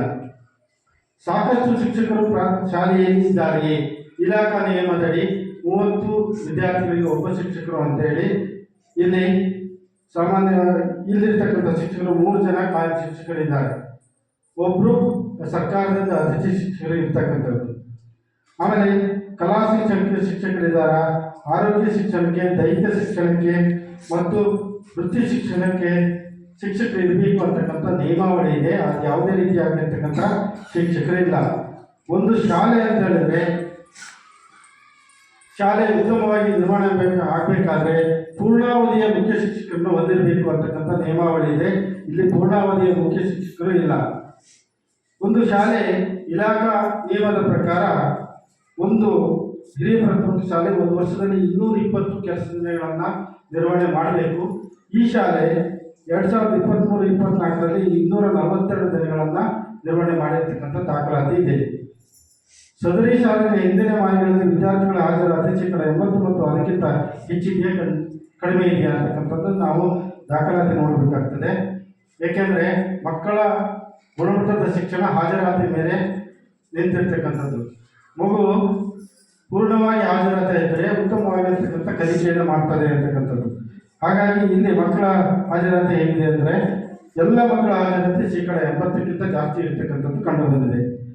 ಶಾಲೆಗೆ ಬರುವ ಮಾರ್ಗವು ಸುರಕ್ಷಿತವಾಗಿದೆ. ಮಕ್ಕಳ ಮಾರ್ಗ ಅದರಲ್ಲಿ 2 ಮಕ್ಕಳ ಶಾಲೆಗೆ ಬರುವ ಮಾರ್ಗ ಸುರಕ್ಷಿತವಾಗಿಲ್ಲ ಅಂತಕ್ಕಂಥ ಅಭಿಪ್ರಾಯ ಬಂದಿದೆ. ವಿನೂತ್ ಅಂತಕ್ಕಂಥದ್ದು 6ನೇ ತರಗತಿ, ಶ್ರೀನಿಧಿ ಅಂತಕ್ಕಂಥದ್ದು 4ನೇ ತರಗತಿ. ಬಹಳ ದೂರದಿಂದ ಕಚ್ಚಾ ದಾರಿಯಲ್ಲಿ ಬರಬೇಕು ಅಂತಕ್ಕಂಥ ಅಭಿಪ್ರಾಯ ಬಂದಿದೆ ಇಲ್ಲಿ. ಆಮೇಲೆ ಮಕ್ಕಳನ್ನು ಅವರ ವಯಸ್ಸಿನ ಅನುಗುಣವಾಗಿ ತರಗತಿಗಳಿಗೆ ದಾಖಲಾತಿ ಮಾಡಿಕೊಳ್ಳಲಾಗಿದೆ. ಇಲಾಖಾ ನಿಯಮದಲ್ಲಿ ದಾಖಲಾತಿ ಮಾಡಿಕೊಂಡಿದ್ದಾರೆ. ಸೂಕ್ತ ದಾಖಲೆಗಳಿಲ್ಲದ ಕಾರಣ ಶಾಲಾ ದಾಖಲಾತಿಯನ್ನು ನಿರಾಕರಿಸಲಾಗಿದೆ. ಅದು ಯಾವುದೇ ರೀತಿ ನಿರಾಕರಿಸಿಲ್ಲ ಅಂತಕ್ಕಂಥದ್ದು ಹೇಳಿದ್ದಾರೆ. ಹೆಚ್ಚಿನ ಮಕ್ಕಳು ಶಾಲೆಯಿಂದ ಹೊರಗಿದ್ದಾರೆಯೇ? ಯಾವುದಾದ್ರೂ ಮಗು ಈ ಪ್ರಾಥಮಿಕ ಹಂತದ ಮಗು ಶಾಲೆ ಕಲಿಕೆಯಿಂದ ಹೊರಗಿದೆಯಾ ಈ ಶಾಲಾ ವ್ಯಾಪ್ತಿಯಲ್ಲಿ ಅಂತಕ್ಕಂಥದ್ದು ಯಾವುದೂ ಇಲ್ಲ ಅಂತಕ್ಕಂಥ ಅಭಿಪ್ರಾಯ ಬಂದಿದೆ. ಶಾಲೆಗೆ ದಾಖಲಾಗಿ ನಂತರ ಹೊರಗಿಳಿದ ಮಕ್ಕಳ ಸಂಖ್ಯೆ ಏನಾದರೂ ಇದೆಯಾ? ಯಾವುದೇ ಮಗು ಇಲ್ಲ ಅಂತಕ್ಕಂಥದ್ದು ಅಭಿಪ್ರಾಯ ಬಂದಿದೆ. ಅಕಸ್ಮಾತ್ ಇದ್ದರೆ ಇಲ್ಲಿ ಅಂಗನವಾಡಿ ಕಾರ್ಯಕರ್ತರಿರ್ತಾರೆ ಮತ್ತು ಆರೋಗ್ಯಕ್ಕೆ ಸಂಬಂಧಪಟ್ಟಿರ್ತಕ್ಕಂಥ ಕಾರ್ಯಕರ್ತರಿರ್ತಾರೆ. ಏನಾದರೂ ಇದ್ದರೆ ಸಭೆಯಲ್ಲಿ ಹೇಳಬಹುದು. ಮಕ್ಕಳನ್ನು ಹೊರಹಾಕಿರುವ ಸಂಖ್ಯೆ ಇದೆಯೇ? ಇಲ್ಲ. ದುರ್ಬಲ ವರ್ಗದ ಮಕ್ಕಳಿಗೆ ತಾರತಮ್ಯವನ್ನು ಮಾಡಲಾಗ್ತದೆ. ಯಾವುದೇ ತಾರತಮ್ಯ ಮಾಡುವಂಗಿಲ್ಲ, ಸಮಾನವಾಗಿರ್ತಕ್ಕಂಥ ಶಿಕ್ಷಣ ಎಲ್ಲರಿಗೂ ಇಲ್ಲ ಅಂತಕ್ಕಂಥದ್ದು ಹೇಳಿದ್ದಾರೆ. ಮಕ್ಕಳಿಗೆ ದೈಹಿಕ ಶಿಕ್ಷೆಯನ್ನು ನೀಡಲಾಗ್ತದೆ. ಯಾವುದೇ ರೀತಿಯಾಗಿರ್ತಕ್ಕಂಥ ಕಠಿಣತರವಾಗಿರ್ತಕ್ಕಂಥ ದೈಹಿಕ ಶಿಕ್ಷೆಯನ್ನು ಶಾಲೆಯಲ್ಲಿ ಮಕ್ಕಳಿಗೆ ನೀಡುವಂತಿಲ್ಲ, ಇಲ್ಲ ಅಂತಕ್ಕಂಥದ್ದು ಅಭಿಪ್ರಾಯ ಬಂದಿದೆ. ಮಕ್ಕಳನ್ನು ಮಾನಸಿಕ ಕಿರುಕುಳಕ್ಕೆ ಒಳಪಡಿಸಲಾಗ್ತಿದೆಯೇ? ಆಮೇಲೆ ಮಕ್ಕಳನ್ನು ಲೈಂಗಿಕ ಕಿರುಕುಳಕ್ಕೆ ಒಳಪಡಿಸಲಾಗ್ತದೆಯೇ? ಈ ರೀತಿಯಾಗಿರ್ತಕ್ಕಂಥದ್ದು ನಾವು ನಮ್ಮ ರಾಜ್ಯದ ಬೇರೆ ಬೇರೆ ಪ್ರದೇಶಗಳಲ್ಲಿ ಆಗಿರ್ತಕ್ಕಂಥದ್ದು ನಾವು ಪತ್ರಿಕೆಗಳ ಮೂಲಕ ಮತ್ತು ಮಾಧ್ಯಮಗಳ ಮೂಲಕ ತಿಳ್ಕೊಂಡಿದ್ದೇವೆ. ಇದರಿಂದ ಏನಾಗುತ್ತೆ ಅಂದರೆ ಮಕ್ಕಳಿಗೆ ಅದರಿಂದ ಕಲಿಕೆಯಲ್ಲಿ ಹಿಂದೆ ಬಿಡ್ತಾರೆ ಮತ್ತು ಶಿಕ್ಷಣದಿಂದ ವಂಚಿತರಾಗ್ತಕ್ಕಂಥ ಸಂದರ್ಭಗಳು ಬರ್ತದೆ. ಹಾಗಾಗಿ ಈ ರೀತಿಯಾಗಿರ್ತಕ್ಕಂಥ ಏನಾದರೂ ಘಟನೆಗಳು ನಿಮ್ಮ ಶಾಲಾ ವ್ಯಾಪ್ತಿಯಲ್ಲಿ ನಡೆದಿದೆಯಾ ಅಂತಕ್ಕಂಥದ್ದನ್ನು ನಾವು ಪರಿಶೋಧನೆ ಮಾಡಿದ್ವಿ. ಯಾವುದು ಇಲ್ಲ ಅಂತಕ್ಕಂಥದ್ದು ಅಭಿಪ್ರಾಯ ಬಂದಿದೆ. ನಾವು ಮನೆ ಮನೆ ಭೇಟಿಯನ್ನು ಕೇಳಿದ್ವಿ. ನಾವು ಇಲ್ಲಿ ಶಾಲೆಯಲ್ಲಿ ಮಕ್ಕಳನ್ನು ಪ್ರತ್ಯೇಕವಾಗಿ ಅವರ ಅಭಿಪ್ರಾಯವನ್ನು ಕೇಳಿದ್ವಿ. ಇಲ್ಲ ಅಂತಕ್ಕಂಥದ್ದು ಹೇಳಿದ್ದಾರೆ. ಅಕಸ್ಮಾತ್ ಏನಾದ್ರು ಗಮನಕ್ಕೆ ಬಂದಿದ್ರೆ ನೀವು ತಿಳಿಸ್ಬೋದು.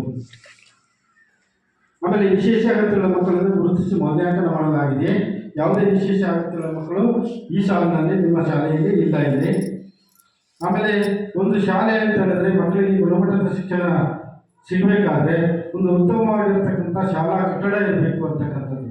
ಆ ರೀತಿಯಾಗಿರ್ತಕ್ಕಂಥ ವ್ಯವಸ್ಥೆ ನಿಮ್ಮ ಶಾಲೆಯಲ್ಲಿ ಇದೆಯೇ ಅಂತಕ್ಕಂಥದ್ದನ್ನು ನಾವು ಪರಿಶೀಲನೆ ಮಾಡಿ ವರದಿಯಲ್ಲಿ ತಿಳಿಸಬೇಕಾಗುತ್ತೆ.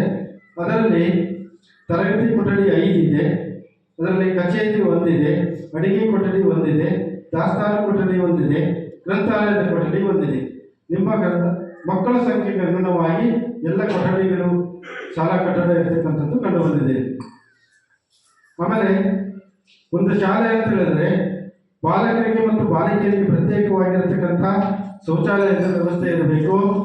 ಆ ಶೌಚಾಲಯದಲ್ಲಿ ನೀರಿನ ವ್ಯವಸ್ಥೆ ಇರಬೇಕು ಮತ್ತು ಆ ಶೌಚಾಲಯ ಯಾವಾಗಲೂ ಮಕ್ಕಳ ಬಳಕೆಗೆ ಯೋಗ್ಯವಾಗಿರಬೇಕು. ಇದನ್ನು ಶಾಲೆ ನಿರ್ವಹಣೆ ಮಾಡಬೇಕಾಗ್ತದೆ. ನಿಮ್ಮ ಶಾಲೆಯಲ್ಲಿ ಆ ರೀತಿ ಇದೆಯಾ ಅಂತಕ್ಕಂಥದ್ದನ್ನು ನಾವು ಪರಿಶೀಲನೆ ಮಾಡಬೇಕಾಗ್ತದೆ. ಏಕೆಂತಂದರೆ ಒಂದು ಶಾಲೆ ಅಂತ ಹೇಳಿದ್ರೆ ಮಕ್ಕಳಿಗೆ ಉತ್ತಮವಾಗಿರ್ತಕ್ಕಂಥ ಗುಣಮಟ್ಟದ ಶಿಕ್ಷಣ ದೊರೆಯಬೇಕಾದ್ರೆ ಶೌಚಾಲಯವು ಒಂದು ಪ್ರಮುಖವಾಗಿರ್ತಕ್ಕಂಥ ಪಾತ್ರವನ್ನು ವಹಿಸ್ತದೆ. ಅಕಸ್ಮಾತ್ ಏನಾದರೂ ಉತ್ತಮವಾಗಿರ್ತಕ್ಕಂಥ ಶೌಚಾಲಯ ಇಲ್ಲ, ಅಲ್ಲಿ ನೀರಿನ ವ್ಯವಸ್ಥೆ ಇಲ್ಲ, ಬಳಕೆಗೆ ಯೋಗ್ಯವಾಗಿಲ್ಲ ಅಂತಂದರೆ ಮಕ್ಕಳು ಶೌಚಾಲಯವನ್ನು ಬಳಸೋದಿಲ್ಲ. ಅವರು ಹಾಗಾಗಿ ಶೌಚವನ್ನು ಕಟ್ಟಿಕೊಂಡು ತರಗತಿ ಕೊಠಡಿಯಲ್ಲಿ ಕುಳಿತುಕೊಳ್ತಾರೆ. ಆಗ ಶಿಕ್ಷಕ ಪಾಠ ಪ್ರವಚನದಲ್ಲಿ ಅವರು ಪಾಲ್ಗೊಳ್ಳುವುದಿಲ್ಲ, ಕಲಿಕೆಯಲ್ಲಿ ಹಿಂದೆ ಬಿಡ್ತಾರೆ. ಅದಲ್ಲದೆ ಶೌಚವನ್ನು ಕಟ್ಕೊಳ್ಳೋದ್ರಿಂದ ಆರೋಗ್ಯದ ಮೇಲೆ ಪರಿಣಾಮವನ್ನು ಬೀರುತ್ತೆ. ಹಾಗಾಗಿ ಒಂದು ಉತ್ತಮವಾಗಿರ್ತಕ್ಕಂಥ ಶೌಚಾಲಯ ಹೊಂದಿರಬೇಕು ಅಂತಕ್ಕಂಥ ನಿಯಮಾವಳಿ ಇದೆ. ನಿಮ್ಮ ಶಾಲೆಯಲ್ಲಿ ಶೌಚಾಲಯ ಗಂಡು ಮಕ್ಕಳಿಗೆ ಮತ್ತು ಹೆಣ್ಮಕ್ಳಿಗೆ ಪ್ರತ್ಯೇಕ ಆಗಿದೆ, ನೀರಿನ ವ್ಯವಸ್ಥೆ ಇದೆ, ಬಳಕೆಗೆ ಯೋಗ್ಯವಾಗಿದೆ ಅಂತಕ್ಕಂಥ ಅಭಿಪ್ರಾಯವನ್ನು ಮಕ್ಕಳು ಹೇಳಿದ್ದಾರೆ. ಆಮೇಲೆ ವಿಶೇಷ ಅಗತ್ಯವುಳ್ಳ ಮಕ್ಕಳು ಬಳಸುವಂಥ ಶೌಚಾಲಯ ಇರಬೇಕು ಅಂತಕ್ಕಂಥ ನಿಯಮಾವಳಿ ಇದೆ. ನಿಮ್ಮ ಶಾಲೆಯಲ್ಲಿ ಇಲ್ಲ. ಶಾಲೆಯಲ್ಲಿ ಸಾಕಷ್ಟು ಪ್ರಮಾಣದಲ್ಲಿ ನೀರಿನ ಸೌಲಭ್ಯ ಇದೆ. ಮಕ್ಕಳು ಕಲಿಕೆಯಲ್ಲಿ ಪಾಲ್ಗೊಳ್ಳಬೇಕಾದ್ರೆ ಮಕ್ಕಳಿಗೆ ಶುದ್ಧ ಕುಡಿಯುವ ನೀರಿನ ವ್ಯವಸ್ಥೆಯನ್ನು ಶಾಲೆ ನಿರ್ವಹಣೆ ಮಾಡಬೇಕಾಗ್ತದೆ. ಅದಕ್ಕೆ ಸಂಬಂಧಪಟ್ಟಿರ್ತಕ್ಕಂಥ ಶುದ್ಧೀಕರಣ ಘಟಕಗಳಿರಬೇಕು. ಇಲ್ಲದೇ ಇದ್ದರೆ ಕೃತಕ ವಾಟರ್ ಫಿಲ್ಟರ್ಗಳ ಮೂಲಕ ಮಕ್ಕಳಿಗೆ ನೀಡಬೇಕು. ಆಗ ಶುದ್ಧೀಕರಿಸಿದ ನೀರಿನ ವ್ಯವಸ್ಥೆ ಇದ್ದರೆ ಮಕ್ಕಳ ಆರೋಗ್ಯ ಉತ್ತಮವಾಗಿರ್ತದೆ, ಕಲಿಕೆಯಲ್ಲಿ ಹೆಚ್ಚು ಪಾಲ್ಗೊಳ್ಳುತ್ತಾರೆ ಅನ್ನುವಂಥದ್ದು. ಆ ರೀತಿಯಾಗಿರ್ತಕ್ಕಂಥ ಶುದ್ಧೀಕರಣ ಘಟಕ ಇದೆ, ಶುದ್ಧ ನೀರಿದೆ ಅಂತಕ್ಕಂಥ ಅಭಿಪ್ರಾಯ ಬಂದಿದೆ. ಕುಡಿಯುವ ನೀರಿನ ಗುಣಮಟ್ಟ ಉತ್ತಮವಾಗಿದೆ. ಪ್ರತಿ 6 ತಿಂಗಳಿಗೊಮ್ಮೆ ಮಕ್ಕಳು ಉಪಯೋಗಿಸ್ತಕ್ಕಂಥ ನೀರನ್ನು ಪರೀಕ್ಷೆಗೆ ಒಳಪಡಿಸಬೇಕು. ಸಂಬಂಧಪಟ್ಟಿರ್ತಕ್ಕಂಥ ಇಲಾಖೆ ಇದೆ, ಅದನ್ನು ಒಳಪಡಿಸಿದ್ದೇವೆ ಅಂತಕ್ಕಂಥ ಅಭಿಪ್ರಾಯವನ್ನು ಹೇಳಿದ್ದಾರೆ. ಶಾಲೆಗೆ ವಿದ್ಯುತ್ ಸಂಪರ್ಕ ಇದೆಯೇ? ಎಲ್ಲ ತರಗತಿ ಕೊಠಡಿಗಳಲ್ಲಿ ವಿದ್ಯುತ್ ಕಾರ್ಯನಿರ್ವಹಿಸುತ್ತದೆ. ಮಕ್ಕಳು ಕಲಿಕೆಯಲ್ಲಿ ಪಾಲ್ಗೊಳ್ಳಬೇಕಾದ್ರೆ ತರಗತಿ ಕೊಠಡಿಯಲ್ಲಿ ಉತ್ತಮವಾಗಿರ್ತಕ್ಕಂಥ ಬೆಳಕಿನ ವ್ಯವಸ್ಥೆ ಇದ್ರ ಮಾತ್ರ ಪರಿಣಾಮಕಾರಿಯಾಗಿರ್ತಕ್ಕಂಥ ಕಲಿಕೆ ಮಕ್ಕಳಿಗೆ ಆಗ್ತದೆ. ಸ್ವಾಭಾವಿಕ ಬೆಳಕಿನ ಜೊತೆಗೆ ಕೃತಕವಾಗಿರ್ತಕ್ಕಂಥ ಬೆಳಕಿನ ವ್ಯವಸ್ಥೆಯು ಇರಬೇಕು ಅಂತಕ್ಕಂಥದ್ದು ಈ ಶಾಲೆಯಲ್ಲಿ ಇದೆ. ಶಾಲಾ ಆವರಣದಲ್ಲಿ ಆಟದ ಮೈದಾನ ಇದೆ. ಮಕ್ಕಳ ಪಠ್ಯೇತರವಾಗಿರ್ತಕ್ಕಂಥ ಚಟುವಟಿಕೆ ಕಲಿಕೆಗಳಲ್ಲಿ ಈ ಕ್ರೀಡಾ ಸ್ಪರ್ಧೆಗೆ ಕ್ರೀಡಾ ಸ್ಪರ್ಧೆಗೆ ಸಂಬಂಧಪಟ್ಟಿರ್ತಕ್ಕಂಥ ಆಟದ ಮೈದಾನ ಇದೆ ಅಂತಕ್ಕಂಥ ಅಭಿಪ್ರಾಯವನ್ನು ಹೇಳಿದ್ದಾರೆ. ಇಲ್ಲಿ ಶಾಲಾ ಆವರಣ ಸುತ್ತಲೂ ಕಾಂಪೌಂಡ್ ಗೋಡೆ ಇದೆಯೇ? ಒಂದು ಶಾಲೆ ಅಂತ ಹೇಳಿದ್ರೆ ಮಕ್ಕಳ ರಕ್ಷಣಾ ದೃಷ್ಟಿಯಿಂದ ಶಾಲೆ ಸುತ್ತ ಒಂದು ಕಾಂಪೌಂಡ್ ಇರಬೇಕು. ಏಕೆ ಅಂತ ಹೇಳಿದ್ರೆ ಅಕಸ್ಮಾತ್ ಏನಾದರೂ ಶಿಕ್ಷಕರ ಕಣ್ತಪ್ಪಿ ಒಂದು ಮಗು ಏನಾದರೂ ಯಾವುದೇ ಮಗು ಏನಾದರೂ ಕಣ್ತಪ್ಪಿ ಶಾಲಾ ಪರಿಸರದಿಂದ ಹೊರಗಡೆ ಹೋದರೆ ಏನಾದರೂ ಅನಾಹುತಕ್ಕೆ ಈಡಾಗ್ತಕ್ಕಂಥ ಸಂದರ್ಭಗಳು ಇರ್ತದೆ. ಹಾಗಾಗಿ ಶಾಲಾ ಸುತ್ತ ಒಂದು ಕಾಂಪೌಂಡ್ ಇರಬೇಕು ಅಂತಕ್ಕಂಥದ್ದು. ಅದಲ್ಲದೆ ಶಾಲೆಯ ಸುತ್ತ ಗಿಡ ಮರಗಳು ಏನಾದರೂ ಬೆಳೆದಿದ್ರೆ ಅನೇಕ ವಿಷಯಗಳು ಶಾಲೆಯ ತರಗತಿ ಕೊಠಡಿಯಲ್ಲಿ ಸೇರಿಕೊಂಡು ಮಕ್ಕಳಿಗೆ ತೊಂದರೆ ಆಗ್ತಕ್ಕಂಥ ಸಂದರ್ಭಗಳು ಇರ್ತದೆ. ಹಾಗಾಗಿ ಒಂದು ಶಾಲಾ ಸುತ್ತ ಕಾಂಪೌಂಡ್ ಗೋಡೆ ಇರಬೇಕು ಅಂತಕ್ಕಂಥ ನಿಯಮಾವಳಿ ಇದೆ. ಅದರ ಪ್ರಕಾರ 50% ಮಾತ್ರ ಕಾಂಪೌಂಡ್ ಇದೆ, ಇನ್ನು 50% ನಿಮ್ಮ ಶಾಲಾ ಸುತ್ತ ಕಾಂಪೌಂಡ್ ಇಲ್ಲ. ಶಾಲೆಯ ಗ್ರಂಥಾಲಯವನ್ನು ಹೊಂದಿದೆಯೇ? ಒಂದು ಉತ್ತಮವಾಗಿರ್ತಕ್ಕಂಥ ಶಾಲೆ ಮಕ್ಕಳಿಗೆ ಗುಣಮಟ್ಟದ ಶಿಕ್ಷಣವನ್ನು ನೀಡ್ತಾ ಇದೆ ಅಂತ ಹೇಳಿದ್ರೆ ಅಲ್ಲಿ ಒಂದು ಉತ್ತಮವಾಗಿರ್ತಕ್ಕಂಥ ಗ್ರಂಥಾಲಯವನ್ನು ಹೊಂದಿರಬೇಕು. ಅಲ್ಲಿ ಎಲ್ಲ ವಿಷಯದ ಪುಸ್ತಕಗಳಿರಬೇಕು ಅಂತಕ್ಕಂಥದ್ದು. ಮಗು ಶಾಲೆಯಲ್ಲಿ ಪಠ್ಯ ವಿಷಯದಲ್ಲಿ ಬರ್ತಕ್ಕಂಥ ವಿಷಯಗಳನ್ನು ಮಾತ್ರ ಕಲಿತರೆ ಸಾಕಾಗೋದಿಲ್ಲ. ಪಠ್ಯ ವಿಷಯದಲ್ಲಿ ಬಹಳ ಸೀಮಿತವಾಗಿರ್ತಕ್ಕಂಥ ವಿಷಯ ಮಾತ್ರ ಅಡಕವಾಗಿರ್ತದೆ. ಅಷ್ಟೇ ವಿಷಯಗಳನ್ನು ಕಲಿತರೆ ಮುಂದಿನ ದಿನಗಳಲ್ಲಿ ಉನ್ನತವಾಗಿರ್ತಕ್ಕಂಥ ಒಳ್ಳೊಳ್ಳೆ ಪದವಿಗಳನ್ನು ಪಡೆಯಬೇಕು. ಪದವಿ ಪಡೆದು ಹೊರಗಡೆ ಬಂದಾಗ ಒಳ್ಳೆಯ ಉದ್ಯೋಗಗಳನ್ನು ಪಡೆಯಬೇಕು, ಒಳ್ಳೊಳ್ಳೆ ಕ್ಷೇತ್ರಗಳಲ್ಲಿ ಸಾಧನೆ ಮಾಡಬೇಕು ಅಂತ ಹೇಳಿದ್ರೆ ಈ ಪಠ್ಯವಸ್ತು ವಿಷಯ ಮಾತ್ರ ಕಲಿತರೆ ಮಗುವಿಗೆ ಸಾಕಾಗೋದಿಲ್ಲ.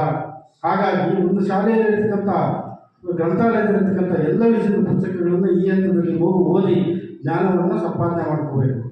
ಸಂಪಾದನೆ ಮಾಡಿಕೊಂಡಿರ್ತಕ್ಕಂಥ ಜ್ಞಾನ ಮುಂದಿನ ದಿನಗಳಲ್ಲಿ ಒಳ್ಳೆಯ ಪದವಿಗಳನ್ನು ಪಡ್ಕೋಬೇಕು, ಒಳ್ಳೆಯ ಉದ್ಯೋಗಗಳನ್ನು ಪಡಿಬೇಕು ಅಂತ ಹೇಳಿದ್ರೆ ಸ್ಪರ್ಧಾತ್ಮಕ ಪರೀಕ್ಷೆಗಳನ್ನು ಎದುರಿಸಬೇಕಾಗ್ತದೆ.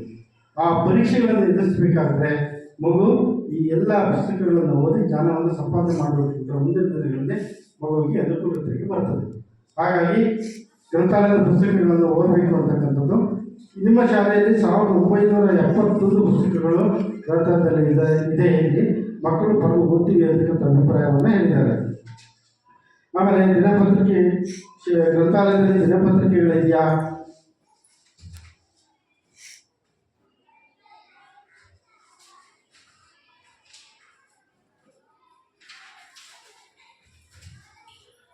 ನಿಯತಕಾಲಿಕಗಳಿದೆಯಾ? ಗ್ರಂಥಾಲಯದಲ್ಲಿ ಎಲ್ಲ ವಿಷಯದ ಪುಸ್ತಕಗಳಿದೆಯಾ? ಕಥೆ ಪುಸ್ತಕಗಳಿದೆಯಾ? ಗ್ರಂಥಾಲಯದ ಅವಧಿಯನ್ನು ನಮೂದಿಸಿದೆಯಾ? ಗ್ರಂಥಾಲಯದ ಪುಸ್ತಕಗಳ ಹಂಚಿಕೆ ವಹಿಯನ್ನು ನಿರ್ವಹಿಸಿದೆಯಾ ಅಂತಕ್ಕಂಥದ್ದನ್ನು ನಾವು ಪರಿಶೀಲನೆ ಮಾಡಬೇಕಾಗ್ತದೆ. ಎಲ್ಲವನ್ನು ನಿರ್ವಹಣೆ ಮಾಡಿರ್ತಕ್ಕಂಥದ್ದು ಕಂಡು ಬಂದಿದೆ. ಆಮೇಲೆ ಶಾಲೆಯಲ್ಲಿ ಮಕ್ಕಳ ಕ್ರೀಡಾ ಸಾಮಗ್ರಿಗಳು ಶಾಲೆಯಲ್ಲಿ ಇದೆ, ಕ್ರೀಡಾ ಸ್ಪರ್ಧೆಗಳಿದೆ ಇಲ್ಲಿ. ಆ ಕ್ರೀಡಾ ಸಾಮಗ್ರಿಗಳನ್ನು ಮಕ್ಕಳಿಗೆ ನೀಡಲಾಗ್ತಾ ಇದೆ. ಎಲ್ಲ ತರಗತಿಗಳಲ್ಲಿ ಬೋಧನಾಕಲಿಕ ಸಾಮಗ್ರಿಗಳು ಲಭ್ಯ ಇದೆ ಇಲ್ಲಿ. ಆಮೇಲೆ ಬೋಧನಾಕಲಿಕ ಸಾಮಗ್ರಿಗಳನ್ನು ತರಗತಿ ಕೊಠಡಿಯಲ್ಲಿ ಬಳಸ್ತಾ ಇದ್ದಾರೆ ಅಂತಕ್ಕಂಥ ಅಭಿಪ್ರಾಯ ಬಂದಿದೆ. ಆಮೇಲೆ ಒಂದು ಶಾಲೆ ಅಂತ ಹೇಳಿದ್ರೆ ಮಕ್ಕಳಿಗೆ ತಂತ್ರಾಂಶಯುಕ್ತವಾಗಿರ್ತಕ್ಕಂಥ ಗುಣಮಟ್ಟದ ಶಿಕ್ಷಣವನ್ನು ನೀಡಬೇಕಾದ್ರೆ ಡಿಜಿಟಲ್ ಮೂಲಸೌಕರ್ಯಗಳು ಲಭ್ಯವಿರಬೇಕು ಅಂತಕ್ಕಂಥದ್ದು. ಅದರ ಪ್ರಕಾರ ಕಂಪ್ಯೂಟರ್ಗಳಿರಬೇಕು, ಸ್ಮಾರ್ಟ್ ಬೋರ್ಡುಗಳು, ಸ್ಮಾರ್ಟ್ ಟಿವಿಗಳು ಇರಬೇಕು. ಇದರಿಂದ ತರಗತಿಗಳನ್ನು ಮಾಡಲಿಕ್ಕೆ ಅವಕಾಶ ಇದೆ. ಉತ್ತಮವಾಗಿರ್ತಕ್ಕಂಥ ಗುಣಮಟ್ಟದ ಒಂದು ಶಿಕ್ಷಣ ದೊರೆತಿದೆ ಅಂತಕ್ಕಂಥದ್ದು. ಇಲ್ಲಿ ಆ ರೀತಿಯಾಗಿರ್ತಕ್ಕಂಥ ಯಾವುದೇ ಇಲ್ಲ. ಇಲ್ಲಿ ಒಂದು ಸ್ಮಾರ್ಟ್ ಟಿವಿ ಮಾತ್ರ ಇದೆ, ಅದರ ಮೂಲಕ ತರಗತಿಗಳನ್ನು ನಡೆಸಲಾಗ್ತಿದೆ ಅಂತಕ್ಕಂಥ ಅಭಿಪ್ರಾಯವನ್ನು ಹೇಳಿದ್ದಾರೆ ಇಲ್ಲಿ. ಆಮೇಲೆ ಬ್ಯಾಗ್ರಹಿತ ದಿನವನ್ನು ಜಾರಿ ಮಾಡಲಾಗಿದೆ. ಮಗು ಎಲ್ಲ ದಿನಗಳಲ್ಲಿ ಶಾಲೆಗೆ ಬ್ಯಾಗ್ ತರ್ತಕ್ಕಂಥದ್ದು. ತಿಂಗಳ 1-2 ದಿನ ಬ್ಯಾಗ್ ಇಲ್ಲದೆ ಶಾಲೆಗೆ ಬರಬೇಕು, ಸಂಭ್ರಮಿಸಬೇಕು, ಬೇರೆ ಬೇರೆ ಚಟುವಟಿಕೆಗಳಲ್ಲಿ ಭಾಗವಹಿಸಬೇಕು ಅಂತಕ್ಕಂಥ ನಿಯಮಾವಳಿ ಇದೆ. ಅದರ ಪ್ರಕಾರ ಪ್ರತಿ ತಿಂಗಳ 4ನೇ ಶನಿವಾರ ಆ ರೀತಿಯಾಗಿ ಬ್ಯಾಗ್ ಇದ್ದೇ ಮಗು ಬಂದು ಅನೇಕ ಚಟುವಟಿಕೆಗಳಲ್ಲಿ ಭಾಗವಹಿಸ್ತದೆ ಅಂತಕ್ಕಂಥ ಅಭಿಪ್ರಾಯವನ್ನು ಹೇಳಿದ್ದಾರೆ. ಯುವ ಮತ್ತು ಪರಿಸರ ಕ್ಲಬ್ ಲಭ್ಯ ಇದೆಯೇ? ಮಕ್ಕಳಿಗೆ ಪರಿಸರದ ಜ್ಞಾನವನ್ನು ಮೂಡಿಸ್ತಕ್ಕಂಥ ಅನೇಕ ಪ್ರಾತ್ಯಕ್ಷಿಕೆಗಳನ್ನು ತೋರಿಸ್ತಕ್ಕಂಥದ್ದು ಮಾಡ್ತಾ ಇದ್ದೀವಿ ಅಂತಕ್ಕಂಥ ಹೇಳಿದ್ದಾರೆ. ಸಾಮಗ್ರಿಗಳು ಇರುವ ಪ್ರಯೋಗಾಲಯ ಲಭ್ಯ ಇದೆ ಮತ್ತು ಬಳಸಲಾಗ್ತಿದೆ. 6-7ನೇ ತರಗತಿಗೆ ವಿಜ್ಞಾನ ಪಾಠವನ್ನು ಮಾಡಬೇಕಾದ್ರೆ ಪ್ರಯೋಗಗಳನ್ನು ಮಾಡಿ ತೋರಿಸಿ ಮಕ್ಕಳಿಗೆ ಪಾಠವನ್ನು ಮಾಡಬೇಕಾಗ್ತದೆ. ಆಗ ಮಕ್ಕಳಿಗೆ ಪರಿಣಾಮಕಾರಿಯಾಗಿರ್ತಕ್ಕಂಥ ಒಂದು ಕಲಿಕೆ ಆಗ್ತದೆ. ಅದನ್ನು ಮಾಡ್ತೀವಿ ಅಂತಕ್ಕಂಥ ಹೇಳಿದ್ದಾರೆ. ಪ್ರಯೋಗದ ವಸ್ತುಗಳು ಮತ್ತು ಪರಿಕರಗಳು ಇದೆ ಅಂತಕ್ಕಂಥ ಅಭಿಪ್ರಾಯವನ್ನು ಹೇಳಿದ್ದಾರೆ. ಇಲ್ಲಿ ವಿಜ್ಞಾನ ಮತ್ತು ಗಣಿತ ಕಿಟ್ಗಳು ಲಭ್ಯವಿದೆ. ಕಿಟ್ಗಳ ಮೂಲಕ ಪಾಠವನ್ನು ಮಾಡ್ತಕ್ಕಂಥದ್ದು ಮಕ್ಕಳಿಗೆ ಗುಣಮಟ್ಟದ ಶಿಕ್ಷಣ ದೊರೆಯುತ್ತದೆ. ಇಲ್ಲಿ ಗಣಿತದ ಕಿಟ್ ಇದೆ, ವಿಜ್ಞಾನ ಕಿಟ್ ಇಲ್ಲ ಅಂತಕ್ಕಂಥದ್ದು ಹೇಳಿದ್ದಾರೆ. ಸ್ವಯಂ ರಕ್ಷಣಾ ತರಬೇತಿಗಳನ್ನು ಹೆಣ್ಣು ಮಕ್ಕಳಿಗೆ ನೀಡಲಾಗ್ತಿದೆಯೇ? ಹೆಣ್ಣು ಮಕ್ಕಳ ರಕ್ಷಣಾ ದೃಷ್ಟಿಯಿಂದ ಕರಾಟೆ ತರಬೇತಿಯನ್ನು ನೀಡ್ತಕ್ಕಂಥದ್ದು. ಬೇರೆ ಕೆಲವೊಂದು ಶಾಲೆಗಳಲ್ಲಿ ಖಾಸಗಿ ಶಿಕ್ಷಕರನ್ನು ಕರೆಸಿ ಆ ರೀತಿ ಮಾಡ್ತಾ ಇದ್ದಾರೆ. ನಿಮ್ಮ ಶಾಲೆಯಲ್ಲಿ ಇಲ್ಲ ಅಂತಕ್ಕಂಥ ಅಭಿಪ್ರಾಯ ಬಂದಿದೆ. ಶಾಲೆಯಲ್ಲಿ ಘನ ಮತ್ತು ದ್ರವ ತ್ಯಾಜ್ಯದ ವಿಲೇವಾರಿ ಯಾವ ರೀತಿ ನಡೀತಾ ಇದೆ ಅಂತಕ್ಕಂಥದ್ದು. ಹಾಗಾಗಿ ತ್ಯಾಜ್ಯಗಳನ್ನು ವಿಲೇವಾರಿ ಮಾಡಬೇಕು, ಶಾಲಾ ಪರಿಸರವನ್ನು ಸ್ವಚ್ಛವಾಗಿರಬೇಕಾಗ್ತದೆ. ಅದಕ್ಕಾಗಿ ಗ್ರಾಮ ಪಂಚಾಯತಿ ಸ್ಥಳೀಯ ಆಡಳಿತವಾಗಿರ್ತಕ್ಕಂಥ ಗ್ರಾಮ ಪಂಚಾಯತಿ ವಿಲೇವಾರಿ ಮಾಡ್ತದೆ ಅಂತಕ್ಕಂಥ ಅಭಿಪ್ರಾಯವನ್ನು ಹೇಳಿದ್ದಾರೆ. ಕೆಲವು ಮೂಲಸೌಕರ್ಯಗಳು ಮತ್ತು ಇತರೆ ಇಲಾಖೆಗಳ ಯೋಜನೆಗಳಿಂದ ಮಂಜೂರಾಗಿದೆ ಮತ್ತು ನಿರ್ವಹಿಸಲಾಗಿದೆ. ಶಾಲೆಗಳನ್ನು ಅಭಿವೃದ್ಧಿ ಮಾಡಬೇಕಾದ್ರೆ ಶಿಕ್ಷಣ ಇಲಾಖೆಯಿಂದ ದೊರೆತಕ್ಕಂಥ ಅನುದಾನ ಸಾಕಾಗೋದಿಲ್ಲ. ಬಹಳ ಕಡಿಮೆ ಅನುದಾನ ಇಲಾಖೆ ನೀಡುತ್ತದೆ. ಅದಕ್ಕಾಗಿ ಸರ್ಕಾರ ಬೇರೆ ಇಲಾಖೆಗಳಿಂದ ಅನುದಾನವನ್ನು ಪಡ್ಕೊಂಡು ಶಾಲೆಯನ್ನು ಅಭಿವೃದ್ಧಿ ಮಾಡಲಿಕ್ಕೆ ಅವಕಾಶ ಮಾಡಿಕೊಟ್ಟಿದೆ. ಗ್ರಾಮ ಪಂಚಾಯತಿ ಇರ್ಬೋದು, ತಾಲೂಕು ಪಂಚಾಯತಿ, ಜಿಲ್ಲಾ ಪಂಚಾಯತಿ, ಶಾಸಕರು ಇರ್ಬೋದು, ಸಂಸದರು ಇರಬಹುದು, ವಿಧಾನ ಪರಿಷತ್ ಸದಸ್ಯರಿರ್ಬೋದು, ಹೀಗೆ ಅನೇಕ ಮೂಲಗಳಿಂದ ಅನುದಾನಗಳನ್ನು ಪಡೆದುಕೊಂಡು ಶಾಲೆಯನ್ನು ಅಭಿವೃದ್ಧಿ ಮಾಡಲಿಕ್ಕೆ ಅವಕಾಶ ಮಾಡಿದೆ. ಅದರಲ್ಲಿ 2024-25ರಲ್ಲಿ ತಾಲೂಕು ಪಂಚಾಯತಿಯಿಂದ ಬೋಧನಾ ಉಪಕರಣಗಳು ಅದಕ್ಕೆ ತಕ್ಕಂತೆ 10,800 ಅನುದಾನ ಇಟ್ಟುಕೊಂಡು ಬಂದಿದೆ ಇಲ್ಲಿ. ಆಮೇಲೆ ತಾಲೂಕು ಪಂಚಾಯತಿಯಿಂದ ಅಡಿಗೆ ಕೊಠಡಿ ಮೇಲ್ಚಾವಣಿ ದುರಸ್ತಿ 2023-24ರಲ್ಲಿ 1 ಲಕ್ಷ ಅನುದಾನವನ್ನು ಪಡೆದುಕೊಂಡು ಕಾಮಗಾರಿಯಾಗಿದೆ. ಆಮೇಲೆ ಗ್ರಾಮ ಪಂಚಾಯತಿಯಿಂದ ಶೌಚಾಲಯ 2023-24ರಲ್ಲಿ 1.5 ಲಕ್ಷ ಕಾಮಗಾರಿ ಇಟ್ಕೊಂಡು ಶೌಚಾಲಯವನ್ನು ಅಭಿವೃದ್ಧಿಪಡಿಸಿದ್ದಾರೆ. ಆಮೇಲೆ ತಾಲೂಕು ಪಂಚಾಯತಿಯಿಂದ ಒಂದು ಹೊಸ ಶೌಚಾಲಯದ ನಿರ್ಮಾಣ 25-26ನೇ ಸಾಲಿನಲ್ಲಿ 5 ಲಕ್ಷ ಅನುದಾನ ಆ ಕಾಮಗಾರಿ ಆಗಲೇ ನಿರ್ವಹಣೆ ಆಗಿದೆ ಇಲ್ಲಿ. ಆಮೇಲೆ ತಾಲೂಕು ಪಂಚಾಯತಿಯಿಂದ ಎಲ್ಲ ತರಗತಿ ಕೊಠಡಿಗಳಿಗೆ ನೆಲಹಾಸು ಮತ್ತು ಟೈಲ್ಸ್ ಅಳವಡಿಕೆ ಅದಕ್ಕೆ ಸಂಬಂಧಪಟ್ಟಿರ್ತಕ್ಕಂಥ ಕಾಮಗಾರಿ ನಿರ್ವಹಣೆ ಆಗಿದೆ. 25-26ರಲ್ಲಿ 5 ಲಕ್ಷ ಅನುದಾನ. ಒಟ್ಟು ಬೇರೆ ಬೇರೆ ಇಲಾಖೆಗಳಿಂದ ಈ ಎಲ್ಲ ಅನುದಾನಗಳನ್ನು ಪಡ್ಕೊಂಡು ಈ ಶಾಲೆಯಲ್ಲಿ ಮೂಲಭೂತವಾಗಿರ್ತಕ್ಕಂಥ ಕೆಲವೊಂದು ಅಭಿವೃದ್ಧಿಗಳನ್ನು ನಿರ್ವಹಣೆ ಮಾಡಲಾಗಿದೆ. ಅವುಗಳನ್ನು ನಾವು ಪರಿಶೋಧನೆಯನ್ನು ನಡೆಸಿದ್ದೇವೆ. ಅದಕ್ಕೆ ಸಂಬಂಧಪಟ್ಟಿರ್ತಕ್ಕಂಥ ದಾಖಲಾತಿಗಳನ್ನು ನಿರ್ವಹಣೆ ನಾವು ಮಾಡಿ ಅದನ್ನು ಪರಿಶೀಲನೆ ಮಾಡಿದ್ದೇವೆ. ಆಮೇಲೆ ಶಿಕ್ಷಕರಿಗೆ ಸಂಬಂಧಪಟ್ಟಂತೆ ಶಿಕ್ಷಕರು ನಿಯಮಿತವಾಗಿ ಶಾಲೆಗೆ ಹಾಜರಾಗುತ್ತಾರೆಯೇ? ಶಿಕ್ಷಕರು ಪ್ರತಿದಿನ ಶಾಲೆಗೆ ತಡವಾಗಿ ಬರ್ತಾರೆಯೇ? ಶಿಕ್ಷಕರು ಪ್ರತಿದಿನ ಶಾಲೆಯಿಂದ ಮುಂಚಿತವಾಗಿ ತೆರಳುತ್ತಾರೆಯೇ? ಇಲಾಖಾ ನಿಯಮದಲ್ಲಿ ಸಮಯವನ್ನು ಅವರು ಪಾಲನೆ ಮಾಡ್ತಾ ಇದ್ದಾರೆ ಅಂತಕ್ಕಂಥದ್ದನ್ನು ನಾವು ಪರಿಶೋಧನೆ ಮಾಡಬೇಕು, ಮಾಡ್ತಾ ಇದ್ದಾರೆ ಅಂತಕ್ಕಂಥ ಅಭಿಪ್ರಾಯವನ್ನು ಹೇಳಿದ್ದಾರೆ ಇಲ್ಲಿ. ಶಿಕ್ಷಕರು ಕಾಲಕಾಲ ತಕ್ಕಂಥ ಇಲಾಖಾ ನಿಯಮದಲ್ಲಿ ಪಾಠ ಪ್ರವಚನಗಳನ್ನು ನಿರ್ವಹಣೆ ಮಾಡ್ತಕ್ಕಂಥದ್ದು. ಆಮೇಲೆ ಅದರ ಜೊತೆಗೆ ಪರೀಕ್ಷೆಗಳನ್ನು ಘಟಕ ಪರೀಕ್ಷೆಗಳನ್ನು ಮಾಡ್ತಕ್ಕಂಥದ್ದು. ಅದರ ಮೌಲ್ಯಾಂಕನ ಮಾಡಿ ಮಗು ಯಾವ ಹಂತದಲ್ಲಿದೆ ಅಂತಕ್ಕಂಥದ್ದನ್ನು ಮಕ್ಕಳಿಗೆ ಮತ್ತು ಪೋಷಕರಿಗೆ ಅದರ ಮಾಹಿತಿಯನ್ನು ನೀಡ್ತಕ್ಕಂಥ ಇಲಾಖಾ ನಿಯಮದಲ್ಲಿ ಎಲ್ಲ ಕಾರ್ಯಚಟುವಟಿಕೆಗಳನ್ನು ನಿರ್ವಹಣೆ ಮಾಡಬೇಕಾಗ್ತದೆ. ಅದನ್ನು ನಿರ್ವಹಣೆ ಮಾಡ್ತಾ ಇದ್ದೀವಿ ಅಂತಕ್ಕಂಥ ಅಭಿಪ್ರಾಯವನ್ನು ಎಲ್ಲರಿಂದ ಬಂದಿದೆ. ಆಮೇಲೆ ಶಾಲೆಯಲ್ಲಿ ಸಾಕಷ್ಟು ಶಿಕ್ಷಕರಿದ್ದಾರೆ. ಇಲ್ಲಿ ಇಲಾಖಾ ನಿಯಮದಲ್ಲಿ ಒಂದು ಶಿಕ್ಷಕರ ಕೊರತೆ ಇದೆ ಅಂತಕ್ಕಂಥದ್ದು ಅಲ್ಲಿ ನಿಯಮಾವಳಿಗಳ ಪ್ರಕಾರ ಇದೆ ಇಲ್ಲಿ. ಆಮೇಲೆ ಇತ್ತೀಚೆಗೆ ಶಿಕ್ಷಕರು ತರಬೇತಿಗಳನ್ನು ಪಡೆದಿದ್ದಾರೆ. ಮಕ್ಕಳಿಗೆ ಗುಣಮಟ್ಟದ ಶಿಕ್ಷಣ ದೊರೆಯಬೇಕಾದರೆ ಶಿಕ್ಷಕರ ಕಾರ್ಯಕ್ಷಮತೆಯನ್ನು ಹೆಚ್ಚಿಸಲು ಆಗಾಗಲೇ ಇಲಾಖೆ ತರಬೇತಿಗಳನ್ನು ನೀಡುತ್ತದೆ. ಅದರಲ್ಲಿ ನಿಮ್ಮ ಶಾಲೆಯಲ್ಲಿ ನವೀಕರಣ ತರಬೇತಿ 2 ಶಿಕ್ಷಕರಿಗಾಗಿದೆ. ಆಮೇಲೆ ENK ಇಂಗ್ಲಿಷ್ ಭಾಷೆಯ ಕಲಿಕೆಗೆ ಸಂಬಂಧಪಟ್ಟಂತೆ 2 ಶಿಕ್ಷಕರಿಗೆ ಆಗಿದೆ. ಆಮೇಲೆ ಟಾಲ್ಕ್ ತರಬೇತಿ 1 ಶಿಕ್ಷಕರಿಗೆ, ಪ್ಯಾಕ್ ತರಬೇತಿ 3 ಶಿಕ್ಷಕರಿಗೆ, ಒಟ್ಟು ಎಲ್ಲ ತರಬೇತಿಗಳು ಆಗಿರ್ತಕ್ಕಂಥದ್ದು ಇಲ್ಲಿ ಕಂಡುಬಂದಿದೆ. ಆಮೇಲೆ ಮಕ್ಕಳ ಮ್ಯಾಪಿಂಗ್ ಮತ್ತು ಜಾಡೀಬೀಳು ಕಾರ್ಯವನ್ನು ಮಾಡ್ತಾ ಇದ್ದಾರೆ. ಶಾಲೆಯನ್ನು ಇತರ ಉದ್ದೇಶಗಳಿಗಾಗಿ ಬಳಸಲಾಗುತ್ತದೆ. ಶಾಲೆಯನ್ನು ಬೇರೆ ಯಾವುದೇ ರಾಜಕೀಯ, ಸಾಮಾಜಿಕ, ಇತರ ಉದ್ದೇಶಗಳಿಗೆ ಬಳಸಿಲ್ಲ ಅಂತ ಹೇಳಿದ್ದಾರೆ. ಪ್ರವೇಶ ಶುಲ್ಕ, ಅರ್ಜಿ ಶುಲ್ಕ,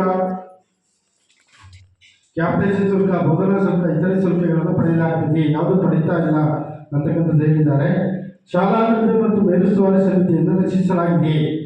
ಒಂದು ಶಾಲೆ ಅಂತ ಹೇಳಿದ್ರೆ ಶಾಲೆಯ ಅಭಿವೃದ್ಧಿಯಲ್ಲಿ ಶಿಕ್ಷಕರ ಪಾತ್ರ ಎಷ್ಟಿರ್ತದೋ ಅಷ್ಟೇ ಪಾತ್ರ ಈ STMC ಸಮಿತಿಗೆ ಇರ್ತದೆ.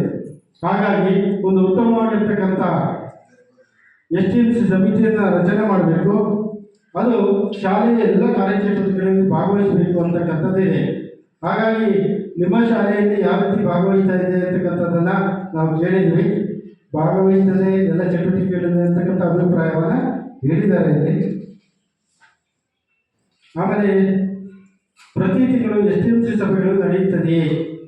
1 ವರ್ಷದಲ್ಲಿ 12 STMC ಸಭೆಗಳು ನಡೆಯಬೇಕು. ಆಮೇಲೆ ಅದರ ನಡಾವಳಿಯನ್ನು ದಾಖಲಿಸಬೇಕು ಅಂತಕ್ಕಂಥ ನಿಯಮಾವಳಿ ಇದೆ. ಅದರ ಪ್ರಕಾರ 2023-24ರಲ್ಲಿ 9 ಸಭೆಗಳು ಮಾತ್ರ ಆಗಿರ್ತಕ್ಕಂಥದ್ದು ಕಂಡುಬಂದಿದೆ. 12 ಸಭೆಗಳು ಆಗಬೇಕಾಗುತ್ತೆ. ಆಮೇಲೆ STMC ಶಾಲಾಭಿವೃದ್ಧಿ ಯೋಜನೆಯನ್ನು ಸಿದ್ಧಪಡಿಸಿದೆಯೇ? ಶಾಲೆಯ ಮೇಲುಸ್ತುವಾರಿ ಮಾಡ್ತಾ ಇದೆಯಾ? ಆಮೇಲೆ STMC ಸದಸ್ಯರಿಗೆ ಅವರ ಸದಸ್ಯರ ಅರಿವಿದೆಯಾ ಅಂತಕ್ಕಂಥದ್ದನ್ನು ಇದೆ ಅಂತಕ್ಕಂಥ ಅಭಿಪ್ರಾಯವನ್ನು ಹೇಳಿದ್ದಾರೆ ಇಲ್ಲಿ. ಆಮೇಲೆ ಇಲಾಖೆಗೆ ಸಂಬಂಧಪಟ್ಟಂತೆ ಒಂದು ಶಾಲೆಗೆ ಕ್ಷೇತ್ರ ಶಿಕ್ಷಣಾಧಿಕಾರಿಗಳು 1 ವರ್ಷದಲ್ಲಿ ಒಮ್ಮೆ ಭೇಟಿ ನೀಡಬೇಕು. ಕ್ಷೇತ್ರ ಸಮನ್ವಯಾಧಿಕಾರಿಗಳು ಒಮ್ಮೆ ಭೇಟಿ ನೀಡಬೇಕು ಅಂತಕ್ಕಂಥ ನಿಯಮಾವಳಿ ಇದೆ. ನಾವು ದಾಖಲಾತಿಯನ್ನು ನೋಡಿದಾಗ ಕ್ಷೇತ್ರ ಶಿಕ್ಷಣಾಧಿಕಾರಿಗಳು 2023-24ರಲ್ಲಿ ಈ ಶಾಲೆಗೆ ಭೇಟಿ ನೀಡಿಲ್ಲ. ಕ್ಷೇತ್ರ ಸಮನ್ವಯಾಧಿಕಾರಿಗಳು BRCಗಳು ಒಮ್ಮೆ ಭೇಟಿ ನೀಡಿದ ದಾಖಲೆ ನಿರ್ವಹಣೆ ಆಗಿದೆ. ಆಮೇಲೆ ಕ್ಲಸ್ಟರ್ ಸಂಪನ್ಮೂಲ ವ್ಯಕ್ತಿ ಶಾಲೆಗೆ ಎಷ್ಟು ಸಾರಿ ಭೇಟಿ ನೀಡಿದ್ದಾರೆ ಅಂತಕ್ಕಂಥದ್ದನ್ನು ದಾಖಲಾತಿ ನಿರ್ವಹಣೆ ನಾವು ಪರಿಶೀಲನೆ ಮಾಡಬೇಕಾಗ್ತದೆ. CRP ಅವರು 1 ವರ್ಷದಲ್ಲಿ ಒಂದು ಶಾಲೆಗೆ, ಪ್ರಸಕ್ತ ಶಾಲೆಗೆ 12 ಬಾರಿ ಭೇಟಿ ನೀಡಬೇಕು. ಯಾಕೆ ಅಂತ ಹೇಳಿದ್ರೆ CRP ಅವರು ಅತ್ಯಂತ ಪ್ರಮುಖವಾಗಿರ್ತಕ್ಕಂಥ ಜವಾಬ್ದಾರಿ ಇರ್ತದೆ. ಶಾಲೆಯ ಎಲ್ಲ ಮಾಹಿತಿಗಳನ್ನು ಇಲಾಖೆಗೆ ತಲುಪಿಸ್ತಕ್ಕಂಥದ್ದು, ಇಲಾಖೆ ಎಲ್ಲ ಮಾಹಿತಿಗಳನ್ನು ಶಾಲೆಗೆ ತಲುಪಿಸಿ ಸಮನ್ವಯವನ್ನು ಸಾಧಿಸಿ ಶಾಲೆಯಲ್ಲಿ ಒಂದು ಉತ್ತಮವಾಗಿರ್ತಕ್ಕಂಥ ಕಲಿಕಾ ವಾತಾವರಣವನ್ನು ನಿರ್ಮಾಣ ಮಾಡತಕ್ಕಂಥ ಜವಾಬ್ದಾರಿ ಅವರ ಮೇಲೆ ಇರ್ತದೆ. ಹಾಗಾಗಿ ಅವರು ವರ್ಷಕ್ಕೆ 12 ಬಾರಿ ಭೇಟಿ ನೀಡಬೇಕು. ಅದರ ದಾಖಲಾತಿ ನಿರ್ವಹಣೆ ಮಾಡಬೇಕು ಅಂತಕ್ಕಂಥದ್ದು ನಿಯಮಾವಳಿ ಇದೆ. ಅದರ ಪ್ರಕಾರ ಇಲ್ಲಿ 2023-24ರಲ್ಲಿ 17 ಬಾರಿ ಭೇಟಿ ನೀಡಿರ್ತಕ್ಕಂಥ ದಾಖಲಾತಿ ನಿರ್ವಹಣೆ ಆಗಿದೆ. ಕ್ರೀಡಾ ಅನುದಾನವನ್ನು 2025-26ರಲ್ಲಿ 10,000 ರೂಪಾಯಿ ಅನುದಾನ ಶಾಲೆ ಪಡ್ಕೊಂಡಿದೆ. 25 ಕ್ರೀಡಾ ವಸ್ತುಗಳನ್ನು ಖರೀದಿಸಲಾಗಿದೆ. ಗ್ರಂಥಾಲಯದ ಅನುದಾನವನ್ನು 600,000 ರೂಪಾಯಿ 24-25ರಲ್ಲಿ ಪಡ್ಕೊಂಡಿದ್ದಾರೆ. 107 ಹೊಸ ಪುಸ್ತಕಗಳನ್ನು ಖರೀದಿಸಿ ಗ್ರಂಥಾಲಯದಲ್ಲಿ ಅಳವಡಿಸಿದ್ದಾರೆ.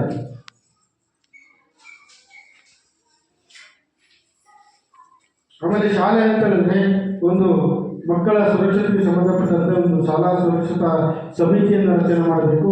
ಅದನ್ನು ರಚನೆ ಮಾಡಿದ್ದಾರೆ. ಆಮೇಲೆ ಶಾಲೆಯಲ್ಲಿ ಏನಾದರೂ ದೂರುಗಳಿದ್ದರೆ ಅದನ್ನು ಮಕ್ಕಳಿಗಾಗಲಿ, ಪೋಷಕರಿಗಾಗಲಿ, ಗ್ರಾಮಸ್ಥರಿಗಾಗಲಿ ಸಲ್ಲಿಸಲಿಕ್ಕೆ ಒಂದು ಸಲಹಾ ಪೆಟ್ಟಿ, ದೂರು ಪೆಟ್ಟಿ ನಿರ್ವಹಣೆ ಮಾಡಬೇಕು. ಅದನ್ನು ನಿರ್ವಹಣೆ ಮಾಡಿದ್ದಾರೆ. ಶಾಲಾ ಸುರಕ್ಷಾ ಪ್ರತಿನಿಧಿಯನ್ನು ಶಾಲಾ ಆವರಣದ ಸುತ್ತಲೂ ಶಾಲಾ ಆವರಣದ ಪ್ರಧಾನ ಸ್ಥಳದಲ್ಲಿ ಪ್ರದರ್ಶಿಸಲಾಗಿದೆ. ಇದನ್ನು ಪ್ರದರ್ಶನ ಮಾಡಿದ್ದಾರೆ. ಆಮೇಲೆ ವಿದ್ಯುತ್ ತಂತಿಗಳನ್ನು ಮತ್ತು ಕೇಬಲ್ಗಳನ್ನು ಸರಿಯಾದ ಅರ್ಥಗಳೊಂದಿಗೆ ಇನ್ಸುಲೇಟ್ ಮಾಡಲಾಗಿದೆ ಮತ್ತು ಮಕ್ಕಳು ತಲುಪುವ ಅಂತರದಲ್ಲಿ ಇರುತ್ತದೆ. ಇದನ್ನು ಉತ್ತಮವಾಗಿ ನಿರ್ವಹಣೆ ಮಾಡಿದ್ದಾರೆ. ಎಲ್ಲೂ ಆ ರೀತಿಯಾಗಿರ್ತಕ್ಕಂಥದ್ದು ಇಲ್ಲ ಇಲ್ಲಿ. ಆಮೇಲೆ ಕನಿಷ್ಠ ಒಬ್ಬ ಶಿಕ್ಷಕರು ವೃತ್ತಿಪರ ಮಾರ್ಗದರ್ಶನ ಮತ್ತು ಸಮಾಲೋಚನೆ ಕೌಶಲ್ಯಗಳ ತರಬೇತಿಯನ್ನು ಪಡೆದಿದ್ದಾರೆ. ಇಲಾಖೆಯಿಂದ ಮಕ್ಕಳಿಗೆ ವೃತ್ತಿಪರ ಕಲಿಕೆಯನ್ನು ಮಾಡ್ತಕ್ಕಂಥ ಅದಕ್ಕೆ ಸಂಬಂಧಪಟ್ಟಂತೆ ವೃತ್ತಿಪರ ಮಾರ್ಗದರ್ಶನ ಒಂದು ತರಬೇತಿಯನ್ನು ಇಲಾಖೆ ನೀಡುತ್ತದೆ. ಆಮೇಲೆ ಸಮಾಲೋಚನೆ ಕೌಶಲ್ಯ ಮಕ್ಕಳಿಗೆ ಕೌನ್ಸಿಲಿಂಗ್ ಮಾಡ್ತಕ್ಕಂಥದ್ದು ಅದಕ್ಕೆ ಸಂಬಂಧಪಟ್ಟಂತೆ ಒಂದು ಶಾಲೆಯಲ್ಲಿ ಒಬ್ಬ ಶಿಕ್ಷಕರಿಗೆ ತರಬೇತಿಯನ್ನು ಇಲಾಖೆ ನೀಡುತ್ತದೆ. ಇಲ್ಲಿ ಒಬ್ಬ ಶಿಕ್ಷಕರು ಪಡೆದಿದ್ದಾರೆ ಅಂತ ಅಭಿಪ್ರಾಯವನ್ನು ಹೇಳಿದ್ದಾರೆ. ಈ 134 ಅಂಶಗಳಲ್ಲದೆ ಇಲ್ಲಿ ಬೇರೆ ಬೇರೆ ಏನೇನು ಚಟುವಟಿಕೆಗಳನ್ನು ಶಾಲೆ ಹಮ್ಮಿಕೊಂಡಿದೆ ಅಂತಕ್ಕಂಥದ್ದನ್ನು ಅಭಿಪ್ರಾಯವನ್ನು ಕೇಳಿದ್ವಿ.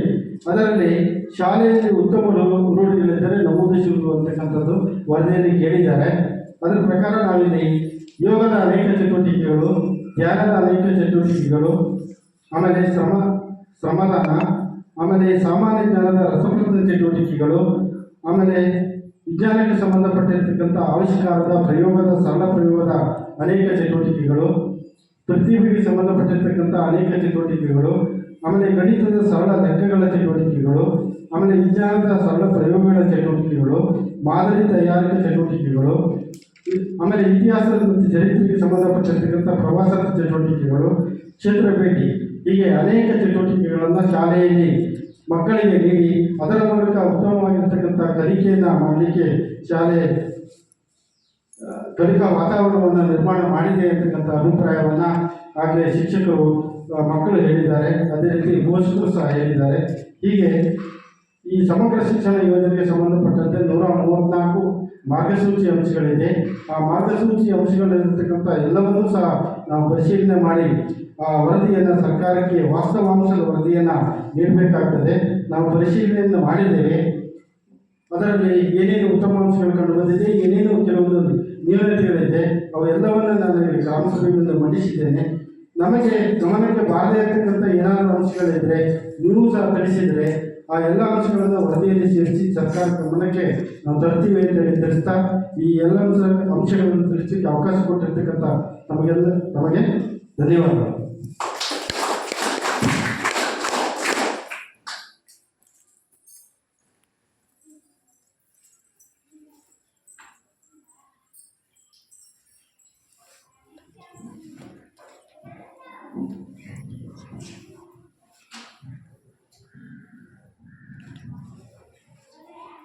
ಇದುವರೆಗೆ ಸಾಮಾಜಿಕ ಪರಿಶೋಧನೆ ಗ್ರಾಮ ಸಭೆಯ ಈ 2 ದಿನದವರೆಗೆ ಅಧ್ಯಯನ ಮಾಡಿರುವುದನ್ನು ವರದಿ ಮೂಲಕ ಮಂಡಿಸಿರುವಂಥ ಶ್ರೀಯುತ ದೇವೇಂದ್ರಪ್ಪ ಸಂಪನ್ಮೂಲ ವ್ಯಕ್ತಿ ಸಾಮಾಜಿಕ ಪರಿಶೋಧನೆಗೆ ಧನ್ಯವಾದಗಳು. ಇದೀಗ ಪೋಷಕರು ಹಾಗೂ ಸಾರ್ವಜನಿಕರು ಈ ವರದಿ ಮೇಲೆ ಇವ್ರ ಜೊತೆ ಚರ್ಚೆ ಮಾಡಬಹುದು. ಏನಾದರೂ ಚರ್ಚೆ ಇದೆಯಾ ಶಾಲೆ ಬಗ್ಗೆ ಕೇಳೋದಿದೆ? ಈಗ ಏನು ವರದಿ ಮಂಡನೆ ಮಾಡಿದ್ರಲ್ಲ ಅದನ್ನ ಹಾಗೆ ಕಳಿಸ್ಬೋದಾ, ಚೇಂಜಸ್ ಮಾಡ್ಬೋದಾ? ಈಗ ಅವ್ರು ಕೊಟ್ಟಿರೋ ಲೆಕ್ಕದಲ್ಲಿ ಏನಾದರೂ ನಿಮ್ಗೆ ಏನಾದರೂ ದೋಷ ಕಾಣ್ತಿದೆಯಾ, ಅಥವಾ ಹೇಳಿರೋದಕ್ಕೂ ಇಲ್ಲಿರೋದಕ್ಕೂ ಏನಾದರೂ ವ್ಯತ್ಯಾಸ ಅನಿಸ್ತಿದೆಯಾ? ಹೆಡ್ಮಾಸ್ಟರ್ ಏನಾದರೂ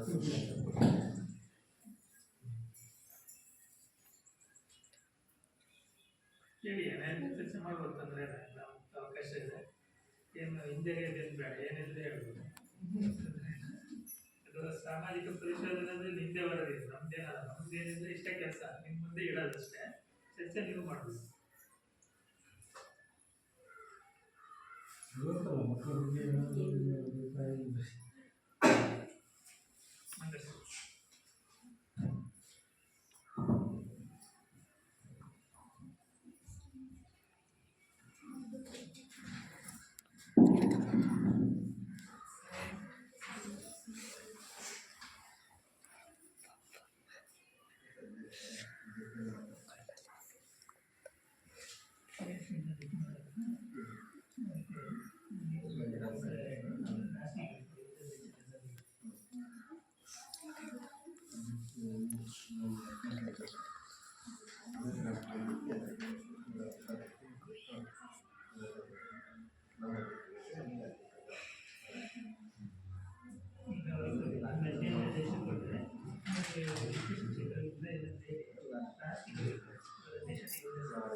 ಈ ಕಾರ್ಯಕ್ರಮದ ಬಗ್ಗೆ ತಮ್ಮ ಅಭಿಪ್ರಾಯವನ್ನು ಹೇಳಬೇಕಾಗಿ ನಮ್ಮ ಶಾಲೆ SDMC ಅಧ್ಯಕ್ಷರಾದ ಶ್ರೀಯುತ ರಂಜನ್ ಇವರಲ್ಲಿ ಕೇಳ್ಕೊಳ್ತೀನಿ.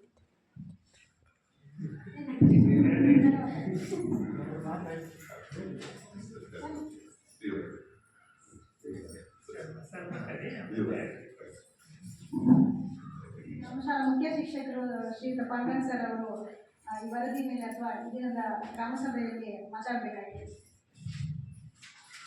ಎಲ್ಲರಿಗೂ ನಮಸ್ಕಾರ. ಸಾಮಾಜಿಕ ಪರಿಷತ್ ನಮ್ಮ ಶಾಲೆಗೆ ಹಾಗೆ 3 ದಿನ ನಡೆದಿದೆ. ಅದರಲ್ಲಿ ನಾನು ಅವ್ರು ಕೇಳಿರುವಂಥ ಪ್ರಶ್ನೆಗಳಿಗೆ ನಾನು ಉತ್ತರ ಕೊಟ್ಟಿದ್ದೀನಿ.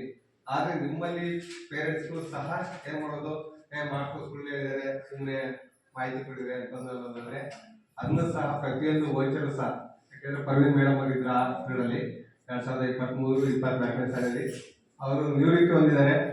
ಅವರು ಇಟ್ಟಿರುವಂತಹ ಲೆಕ್ಕಾಚಾರವನ್ನು ಎಲ್ಲದನ್ನೂ ಸಹ ನೋಡಿದ್ದಾರೆ, ಡೀಟೇಲಾಗಿ ನೋಡಿ ವೋಚರ್ಗಳನ್ನು ಸಿದ್ಧಪಡಿಸ್ಕೊಂಡು ಕ್ರಮದ ರೀತಿಯಲ್ಲಿ ಅದನ್ನು ಖರ್ಚು ಮಾಡಿದ್ದಾರೆ.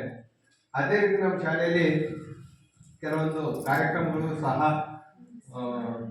ನಡೆದಿದ್ದಾವೆ. ಆದರೆ ಒಳ್ಳೆಯದು ಇದೆ, ಒಂದು ಸ್ವಲ್ಪ ಡಿಮೆರಿಟ್ಸ್ ಇದೆ. ಮೆರಿಟ್ಸ್ ಅಂಡ್ ಡಿಮೆರಿಟ್ಸ್ ಇರಲೇಬೇಕು ಶಾಲೆ ಅಂದಮೇಲೆ. ಒಳ್ಳೆಯದನ್ನು ಸ್ವೀಕರಿಸಬೇಕು, ಹಾಗೆ ನಮ್ಮಲ್ಲಿ ಏನೋ ತಪ್ಪುಗಳಿದ್ರು ಸಹ ಅದನ್ನು ನಾವು ಸ್ವೀಕರಿಸಬೇಕಾಗುತ್ತೆ. ಹಾಗೆ ಇಲ್ಲಿ ನಮ್ಮ ಶಾಲೆಯಲ್ಲಿ ಆಡೋದು ಮೈದಾನ ಇದೆ, ಬಟ್ ಅದು ಸುಸಜ್ಜಿತವಾಗಿಲ್ಲ, ಇನ್ನು ಕಂಪ್ಲೀಟ್ ಆಗಿಲ್ಲ. ಅದನ್ನು ನಾವು ಪಂಚಾಯತಿ ಗಮನಕ್ಕೆ ತರಬೇಕು. ಅದನ್ನು ನಮ್ಮ ಪೋಷಕ ವರ್ಗದವರು ಮತ್ತು STMCರು ಸೇರ್ಕೊಂಡು ಅದನ್ನು ಪಂಚಾಯತಿ ಮಟ್ಟದಲ್ಲೇ ಅದನ್ನು ಸಮತಟ್ಟು ಮಾಡಿಕೊಡ್ಬೇಕಾಗಿ ಕೇಳ್ಕೊಳ್ತೀನಿ. ಅದೇ ರೀತಿಯೇ ಈ ಶಾಲೆಯ ಒಂದು ಕಾಂಪೌಂಡ್ ಇದೆ. ಕಾಂಪೌಂಡ್ ಹೇಳಿದ್ರಿ ಇವಾಗ 50% ಆಗಿದೆ. ಹಾಗೆ ವರದಿ ಮಂಡಳಿಯಲ್ಲಿ ಎಲ್ಲ ಕೇಳಿರ್ತೀರಿ, ಆದರೆ ಸಂಪೂರ್ಣ ಆಗಬೇಕದು, ಹೌದಲ್ವಾ? ಹಾಗಾಗಿ ಅದಕ್ಕೂ ಸಹ ನಮ್ಮ ಶಾಲೆಗೆ ಬರೋದಿಲ್ಲ ಅನುದಾನ. ಏನಿದ್ರು ಪಂಚಾಯತಿಯಲ್ಲಿ, ತಾಲೂಕು ಪಂಚಾಯತಿಯಲ್ಲಿ, ಜಿಲ್ಲಾ ಪಂಚಾಯತಿಯಲ್ಲಿ ಅನುದಾನ ಬರ್ತಾ ಇರುತ್ತೆ. ಹಾಗಾಗಿ ನಾವು ಮನವೊಲಿಸಬೇಕು, ಪಂಚಾಯತಿಯವರಿಗೆ, ಸದಸ್ಯರಿಗೆ, ಚುನಾಯಿತ ಪ್ರತಿನಿಧಿಗಳಿಗೆ ಮನವೊಲಿಸಿದಾಗ ಸಂಪೂರ್ಣವಾದಂಥ ಒಂದು ಕಾಂಪೌಂಡು ಆಗುತ್ತೆ. ಹಾಗೆ ನಮ್ಮ ಶಾಲೆಯಲ್ಲಿ ಕಲಿಕಾ ಮಟ್ಟ ನೋಡಿದಾಗ ಎಲ್ಲರೂ ಸಹ ತುಂಬ ಚೆನ್ನಾಗಿ ಕಲಿತಾ ಇದ್ದಾರೆ ಮಕ್ಕಳು. ಹಾಗೆ ಮುಂದಿನ ಈ ವರ್ಷದಿಂದ ನಾವು ಆಂಗ್ಲ ಮಾಧ್ಯಮ ಶಾಲೆಯನ್ನು ಪ್ರಾರಂಭಿಸಿದ್ವಿ. ಆದರೆ ಮಕ್ಕಳ ಸಂಖ್ಯೆ ಕಡಿಮೆ ಇದೆ, 5 ಇದೆ.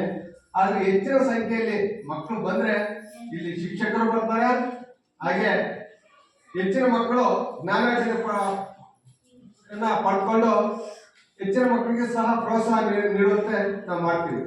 ಯಾಕೆಂತಂದ್ರೆ ಮಕ್ಕಳಲ್ಲಿ ಬರದೇ ಇದ್ದಾಗ ಇಲ್ಲಿ ಟೀಚರ್ ಸಂಖ್ಯೆ ಕಡಿಮೆ ಆಗುತ್ತೆ. ಅವಾಗ ನಮಗೆ ಏನೂ ಸಹ ಸೌಲಭ್ಯಗಳು ಸಿಗಲ್ಲ. ಅದಕ್ಕೋಸ್ಕರವಾಗಿ ತಮ್ಮ ಅಕ್ಕಪಕ್ಕದಲ್ಲಿರುವಂತಹ ಮಕ್ಕಳನ್ನ ಕರೆತಲ್ಲಿ, ಹಾಗೆ ಇತ್ತೀಚೆಗೆ ಒಬ್ಬ ಟೀಚರ್ಸ್ ವರ್ಗಾವಣೆಗೊಂಡಿದ್ದಾರೆ. ಆದರೆ ಅವರ ಬದಲಿಗೆ ಇನ್ನೊಬ್ಬ ಶಿಕ್ಷಕರನ್ನು ಕರೆತರೋಣ, ಒಳ್ಳೆಯ ಶಿಕ್ಷಕರು. ಯಾಕಂದ್ರೆ ಸರ್ಕಾರಿ ಶಾಲೆಯಲ್ಲಿ ಅತ್ಯುತ್ತಮವಾದಂತಹ ಶಿಕ್ಷಕರು ಇರ್ತಾರೆ. ಯಾಕೆಂದ್ರೆ ಎಲ್ಲರಿಗೂ ಸಹ ತರಬೇತಿ ಕೊಟ್ಟೆ ಅವರನ್ನ ಶಿಕ್ಷಕರಾಗಿ ನೇಮಿಸಿಕೊಳ್ಳುವಂಥದ್ದು. ಇವಾಗ ನಮ್ಮ ಶಾಲೆಯಲ್ಲಿ ENT ಇಂಗ್ಲಿಷ್ ತರಬೇತಿ ಶಿಕ್ಷಕಿಯರು ಸಹ ಇದ್ದಾರೆ. ಹಾಗೆ ವಿಜ್ಞಾನ ತರಬೇತಿ ಪಡ್ಕೊಂಡಂತ ಶಿಕ್ಷಕಿಯರು ಇದ್ದಾರೆ. ಪ್ರಯೋಗ ಶಾಲೆಗಳಲ್ಲಿ ಸಹ ಪಡ್ಕೊಂಡಿದ್ದಾರೆ. ಹಾಗೆಯೇ ನಾವು ಕ್ಲಸ್ಟರ್ ಮಟ್ಟದಲ್ಲಾಗಲಿ ಒಳ್ಳೆ ಉತ್ತಮ ಪ್ರಶಂಸೆಯನ್ನು ಪಡ್ಕೊಂಡಿದ್ದೀವಿ. ಯಾಕೆಂದ್ರೆ ಕ್ಲಸ್ಟರ್ ಶಾಲೆಯಲ್ಲಿ ಅತಿ ಹೆಚ್ಚಿನ ಮಕ್ಕಳನ್ನು ಪಡೆದಿರುವಂಥದ್ದು ನಮ್ಮ ಶಾಲೆನೇ. ಆದರೆ ಈ ಸಂಖ್ಯೆ ಇಳಿಮುಖ ಆಗಬಾರ್ದು. ಮುಂದಿನ ದಿನದಲ್ಲಿ ಇನ್ನೂ ಹೆಚ್ಚಿನ ಮಕ್ಕಳನ್ನ ಈ ಶಾಲೆ ಕರೆತರೋಣ. ಈ ಶಾಲೆಯಲ್ಲಿ ಆಂಗ್ಲ ಮಾಧ್ಯಮದಲ್ಲಿ ಮತ್ತು ಕನ್ನಡ ಮಾಧ್ಯಮದಲ್ಲಿ ಎರಡೂ ಸಹ ಇಲ್ಲಿ ಕಲಿಕೆಯನ್ನು ಕಲಿಸೋಕೆ ಅವಕಾಶ ಇದೆ. ಹಾಗಾಗಿ ತಮ್ಮ ಮಕ್ಕಳು ಅಕ್ಕಪಕ್ಕದಲ್ಲಿ ಯಾರು ಇಂಗ್ಲಿಷ್ ಮೀಡಿಯಂ ಸೇರಿಸ್ತೀವಿ ಯಾರು ಇದ್ರೆ ಅವ್ರು ಇಲ್ಲಿ ಬಂದು ಸೇರ್ಸಕ್ಕೆ ಹೇಳಿ. ಯಾಕೆ ಅಂತಂದ್ರೆ ನಾವು ಪ್ರೈವೇಟ್ ಸ್ಕೂಲಲ್ಲಿ ಹೋದಾಗ 1 ಲಕ್ಷ ಅಂದ್ರೆ ವರ್ಷಕ್ಕೆ 1 ಲಕ್ಷ ಖರ್ಚು ಮಾಡ್ತೀವಿ. ಆದ್ರೆ ಆ 1 ಲಕ್ಷ ರೂಪಾಯಿ ನಾವು ಇಲ್ಲಿ ಸರ್ಕಾರಿ ಶಾಲೆ ಖರ್ಚು ಮಾಡೋದು ಅವಶ್ಯಕತೆ ಇಲ್ಲ. ಹಾಗಾಗಿ ನೀವೆಲ್ಲ ಮಕ್ಕಳನ್ನು ಸಹ ನಿಮ್ಮ ಊರಲ್ಲಿ, ಈ ಕಡೆ ತುದಿಹಳ್ಳಿ ಇರ್ಬೋದು, ಈ ಕಡೆ ಬೊಮ್ಮಳಿಗೆ, ಹಲ್ವಳ್ಳಿ, ಎಲ್ಲ ಯಾರೇ ಮಕ್ಕಳು ಪ್ರೈವೇಟ್ ಹೋಗುವಂತರಿದ್ದಾರೆ ಅವರಿಗೆ ಮನವೊಲಿಸಿ. ಹಾಗೆ ನೀವೆಲ್ಲ ಪೇರೆಂಟ್ಸ್ ಬಂದ್ರೆ ಇನ್ನು ಒಳ್ಳೆ ಶಿಕ್ಷಕರನ್ನ ಕರೆತರ್ಕೊಂಡು ಈ ಶಾಲೆಯ ಅಭಿವೃದ್ಧಿ ಅಂತ ಸಾಗಿಸೋಣ. ಈ ಒಂದು ಸಾಮಾಜಿಕ ಪರಿಷತ್ನಲ್ಲಿ ನನಗೆ ಮಾತನಾಡಲು ಅವಕಾಶ ಕೊಟ್ಟಂತಹ ಎಲ್ಲರಿಗೂ ಸಹ ವಂದಿಸ್ತಾ ನನ್ನ ಮಾತನ್ನ ಮುಗಿಸ್ತಾ ಇದ್ದೇನೆ. ಜೈ ಹಿಂದ್, ಜೈ ಕರ್ನಾಟಕ.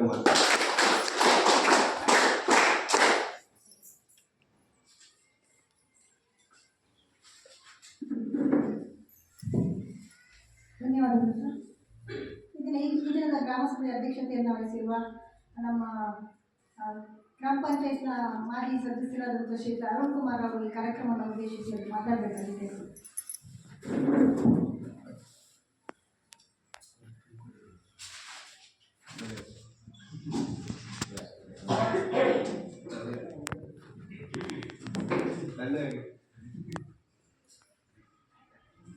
ವೇದಿಕೆಯ ಮೇಲಿರುವಂತಹ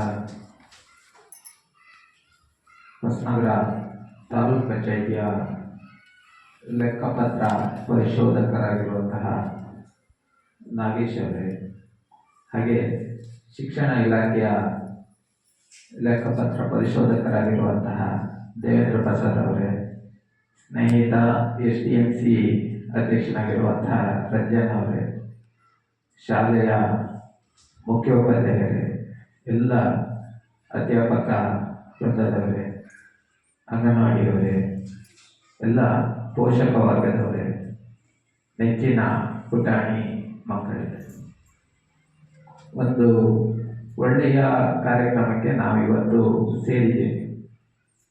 ಈ ಲೆಕ್ಕಪತ್ರ ಪರಿಶೋಧನೆಯ ಮಹತ್ವವನ್ನು ಅರಿತಿದ್ರೆ ತುಂಬ ಜನ ಸೇರ್ಕೊಳ್ತಾ ಇದ್ರೇನೋ ಅಂತ ಅನಿಸುತ್ತೆ. ಒಂದು ಪಂಚಾಯಿತಿ ಮಟ್ಟದಲ್ಲಿ ವರ್ಷಕ್ಕೆ 2 ಗ್ರಾಮ ಸಭೆ ಮಾಡಿಸಿವಿ. ಅದೇ ಥರನೇ ನಮ್ಮ ಸ್ಕೂಲ್ನಲ್ಲಿ ಸಹ ಇದೊಂದು ಗ್ರಾಮ ಸಭೆ. ನಾನು ಒಂದು ಸರಿ ನಿರೀಕ್ಷೆ ಮಾಡಿದೆ ತುಂಬ ಪೇರೆಂಟ್ಸ್ ಬರ್ಬೋದೇನೋ ಅಂತ. ಆದರೆ ಗೌರ್ಮೆಂಟ್ ಸ್ಕೂಲಲ್ಲಿ ತುಂಬ ಜನ ಪೇರೆಂಟ್ಸನ್ನು ನಿರೀಕ್ಷೆ ಮಾಡೋದು ಭಾರಿ ಕಷ್ಟ. ಪ್ರೈವೇಟ್ ಸ್ಕೂಲ್ನಲ್ಲಾದರೆ ನೀವು ಏನಕ್ಕೆ ಕರೆದ್ರೂ ಅಷ್ಟು ಜನ ಹೋಗ್ತಾರೆ. ಕೆಲವು ಪ್ರೈವೇಟ್ ಸ್ಕೂಲಲ್ಲಿ ಒಬ್ಬರು ಪೇರೆಂಟ್ಸ್ ಬಂದರೂ ಸಾಕಾಗಲ್ಲ, ತಂದೆ ತಾಯಿ ಇಬ್ಬರು ಬರಬೇಕು, ಕಂಪಲ್ಸರಿ ಬರಬೇಕು. ನೀವು ಮಕ್ಕಳನ್ನ ತಗೊಂಡೋಗಿ ಸೌತ್ ಕೇಂದ್ರದಲ್ಲೋ ಅಥವಾ ಬೆಂಗಳೂರಲ್ಲೋ ಬಿಜಾಪುರದಲ್ಲಿ ಎಲ್ಲ ಸೇರಿಸಿದ್ರೆ ಗಂಡ ಹೆಂಡತಿ ಕಾರ್ ಮಾಡ್ಕೊಂಡಾರು ಅಲ್ಲಿ ಹೋಗ್ಬೇಕು. ಇಲ್ಲ ಹಿಂದಿನ ದಿನ ಹೋಗಿ ಎಲ್ಲ ಲಾಡ್ಜಲ್ಲೋ ರಿಲೇಷನ್ ಮನೆಯಲ್ಲ ಉಳ್ಕೊಂಡು ಮಾರನೇ ದಿನ ಸಭೆಗೆ ಅಟೆಂಡ್ ಆಗಬೇಕು, ಅದು ಕಂಪಲ್ಸರಿ. ಆದರೆ ಗೌರ್ಮೆಂಟ್ ಸ್ಕೂಲಲ್ಲಿ ಪೇರೆಂಟ್ಸ್ ಬರೋದು ಕಷ್ಟ, ಜಾಸ್ತಿ ಒತ್ತಡ ಹಾಕೋಕ್ಕೂ ಟೀಚರ್ಸಿಗೆ ಕಷ್ಟ. ಆ ಥರ ಸಂದರ್ಭ ಇದೆ. ತುಂಬ ಪ್ರೈವೇಟ್ ಸ್ಕೂಲ್ಗಳ ಹಾವಳಿಗಳ ಮಧ್ಯದಲ್ಲಿ ಇದೊಂದು ಸರ್ಕಾರದ ಯೋಜನೆ.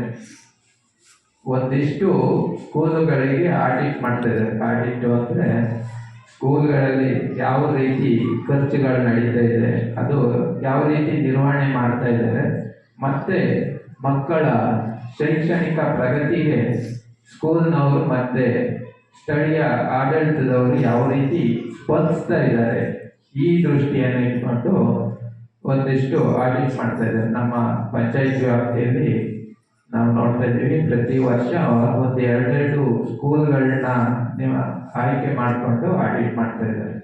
ಈ ವರ್ಷ ನೋಡ್ಬೂರಿಂದ ಒಂದು ಸ್ಕೂಲು, ಹಾಗೆ ನಮ್ಮ ಮಲ್ಲೇಶ್ವರದ ಸ್ಕೂಲು ಆಡಿಟ್ ಆಗಿದೆ. ಪ್ರತಿ ವರ್ಷ ಗೌರ್ಮೆಂಟ್ ಸ್ಕೂಲೇ ರೈಸ್ ಆಗ್ತಿಲ್ಲ, ಪ್ರತಿ ವರ್ಷನೂ ಗೌರ್ಮೆಂಟ್ ಸ್ಕೂಲು ಮುಚ್ತಾ ಇದ್ದಾವೆ. ನಮ್ಮ ಪಂಚಾಯತಿಯಲ್ಲೇ ಬೇಜಾರಾಗುತ್ತೆ, 3 ಸ್ಕೂಲ್ಗಳು ಮುಚ್ಚೋಗಿದ್ದಾವೆ. ಒಂದೊಂದು ಸ್ಕೂಲ್ಗಳಿಗೆ ಸಹ ಮಕ್ಕಳು ಬರೋರು ಕಡಿಮೆ ಆಗಿದೆ. ನಾನು ದೇವೇಂದ್ರ ಪ್ರಸಾರಿಗೆ ಆಗ ಮಾತಾಡ್ತಾ ಹೇಳಿದೆ, ನಮ್ಮ ಮಲ್ಲೇಶ್ವರದಲ್ಲೇ, ನಮ್ಮ ಈ ಸುತ್ತಮುತ್ತ ಮಲ್ಲೇಶ್ವರ ಭಾಗದಲ್ಲೇ ಪ್ರೈವೇಟ್ ಸ್ಕೂಲಿಗೆ ಕನಿಷ್ಠ 30 ಮಕ್ಕಳು ಹೋಗ್ತಾ ಇದ್ದಾರೆ. ನಾವು ನೋಡ್ತಾ ಇದ್ದೀವಿ, ಒಂದೊಂದು ಪ್ರೈವೇಟ್ ಸ್ಕೂಲ್ನವರು ಒಂದೊಂದು ಬಸ್ಸು ವರ್ಷ ರೈಸ್ ಮಾಡ್ತಾ ಇದ್ದಾರೆ, ಒಂದೊಂದು ಪ್ಲೇಸ್ ಜಾಸ್ತಿ ಕವರ್ ಮಾಡ್ತಾ ಇದ್ದಾರೆ. ಅಂದರೆ ಗೌರ್ಮೆಂಟ್ ಸ್ಕೂಲು ಅಧಪತನದ ಹಾದಿಯಲ್ಲಿ ಸಾಗ್ತಾ ಇದ್ದಾರೆ. ಸಾಮಾನ್ಯವಾಗಿ ಉನ್ನತ ಹುದ್ದೆಯಲ್ಲಿರುವಂತಹ ದೊಡ್ಡ ಜನಗಳಲ್ಲೇ ಪ್ರೈವೇಟ್ ಶಿಕ್ಷಣ ಸಂಸ್ಥೆಗಳಿರೋದ್ರಿಂದ ಇದಕ್ಕೆ ಇಚ್ಛಾ ಶಕ್ತಿಯ ಕೊರತೆನೇ ಇದೆ. ಯಾವುದು ಅಂದರೆ ಗೌರ್ಮೆಂಟ್ ಸ್ಕೂಲ್ನ ಇಂಪ್ರೂವ್ ಮಾಡೋಂಥದ್ದು. ಹಾಗಾಗಿ ತುಂಬ ಚಾಲೆಂಜಿಂಗ್ ಆಗಿದೆ. ಅಂಥ ಸಂದರ್ಭದಲ್ಲೂ ಸಹ ನಮ್ಮ ಸುಮಾರಷ್ಟು ಪೇರೆಂಟ್ಸ್ಗಳು ಗೌರ್ಮೆಂಟ್ ಸ್ಕೂಲನ್ನು ಆಯ್ಕೆ ಮಾಡಿ ಸೇರಿಸ್ತಾ ಇದ್ದಾರೆ. ಆ ವಿಚಾರದಲ್ಲಿ ಖುಷಿ ಆಗುತ್ತೆ. ನಮ್ಮ SDMC ಅಧ್ಯಕ್ಷರು ಮಾತಾಡಲಿಲ್ಲ, ಆ್ಯಕ್ಟಿವ್ ಆಗಿರ್ತಾರೆ, ವರ್ಕ್ ಮಾಡ್ತಾರೆ. ಅವರು ಮಕ್ಕಳನ್ನು ಪ್ರೈವೇಟ್ ಸ್ಕೂಲಲ್ಲಿ ಸೇರಿಸಿದ್ರು, ಆದರೆ ಅವರೀಗ ಮತ್ತೆ ಗೌರ್ಮೆಂಟ್ ಸ್ಕೂಲಲ್ಲೇ ಸೇರಿಸಿದ್ದಾರೆ. ಅವರಿಗೆ ನಾನು ಈ ಸಂದರ್ಭದಲ್ಲೇ ಅಭಿನಂದನೆ ಹೇಳ್ತೀನಿ. ಹಾಗೆ ಒಂದು ಒಳ್ಳೆಯ ಕಾರ್ಯಕ್ರಮ. ಈ ಗೌರ್ಮೆಂಟ್ ಸ್ಕೂಲಲ್ಲಿ ಲೆಕ್ಕಪತ್ರದಲ್ಲಿ ಜಾಸ್ತಿ ದುಡ್ಡಿನ ಟ್ರಾನ್ಸಾಕ್ಷನ್ ಇರಲ್ಲ. ಹಾಗಾಗಿ ದುಡ್ಡಿನ ಟ್ರಾನ್ಸಾಕ್ಷನ್ ಅಲ್ಲಿ ಒಂದು ಸ್ವಲ್ಪ ಲೆಕ್ಕಪತ್ರ ಆರಾಮಾಗುತ್ತೆ. ನಮ್ಮ ಪಂಚಾಯತ್ ಇಲ್ಲಾಂದ್ರೆ ಕೋಟಿಗಟ್ಟಲೆ ಟರ್ನ್ ಓವರ್ ಆಗ್ತಾ ಇರುತ್ತೆ. ಈಗ ಸರ್ ಅವರ ಸ್ಟಾಫು 3-4 ಜನ ನಮ್ಮ ಪಂಚಾಯತಿಗೆ ಒಂದು ವಾರದಿಂದ ಆಡಿಟ್ ಮಾಡ್ತಾ ಇದ್ದಾರೆ.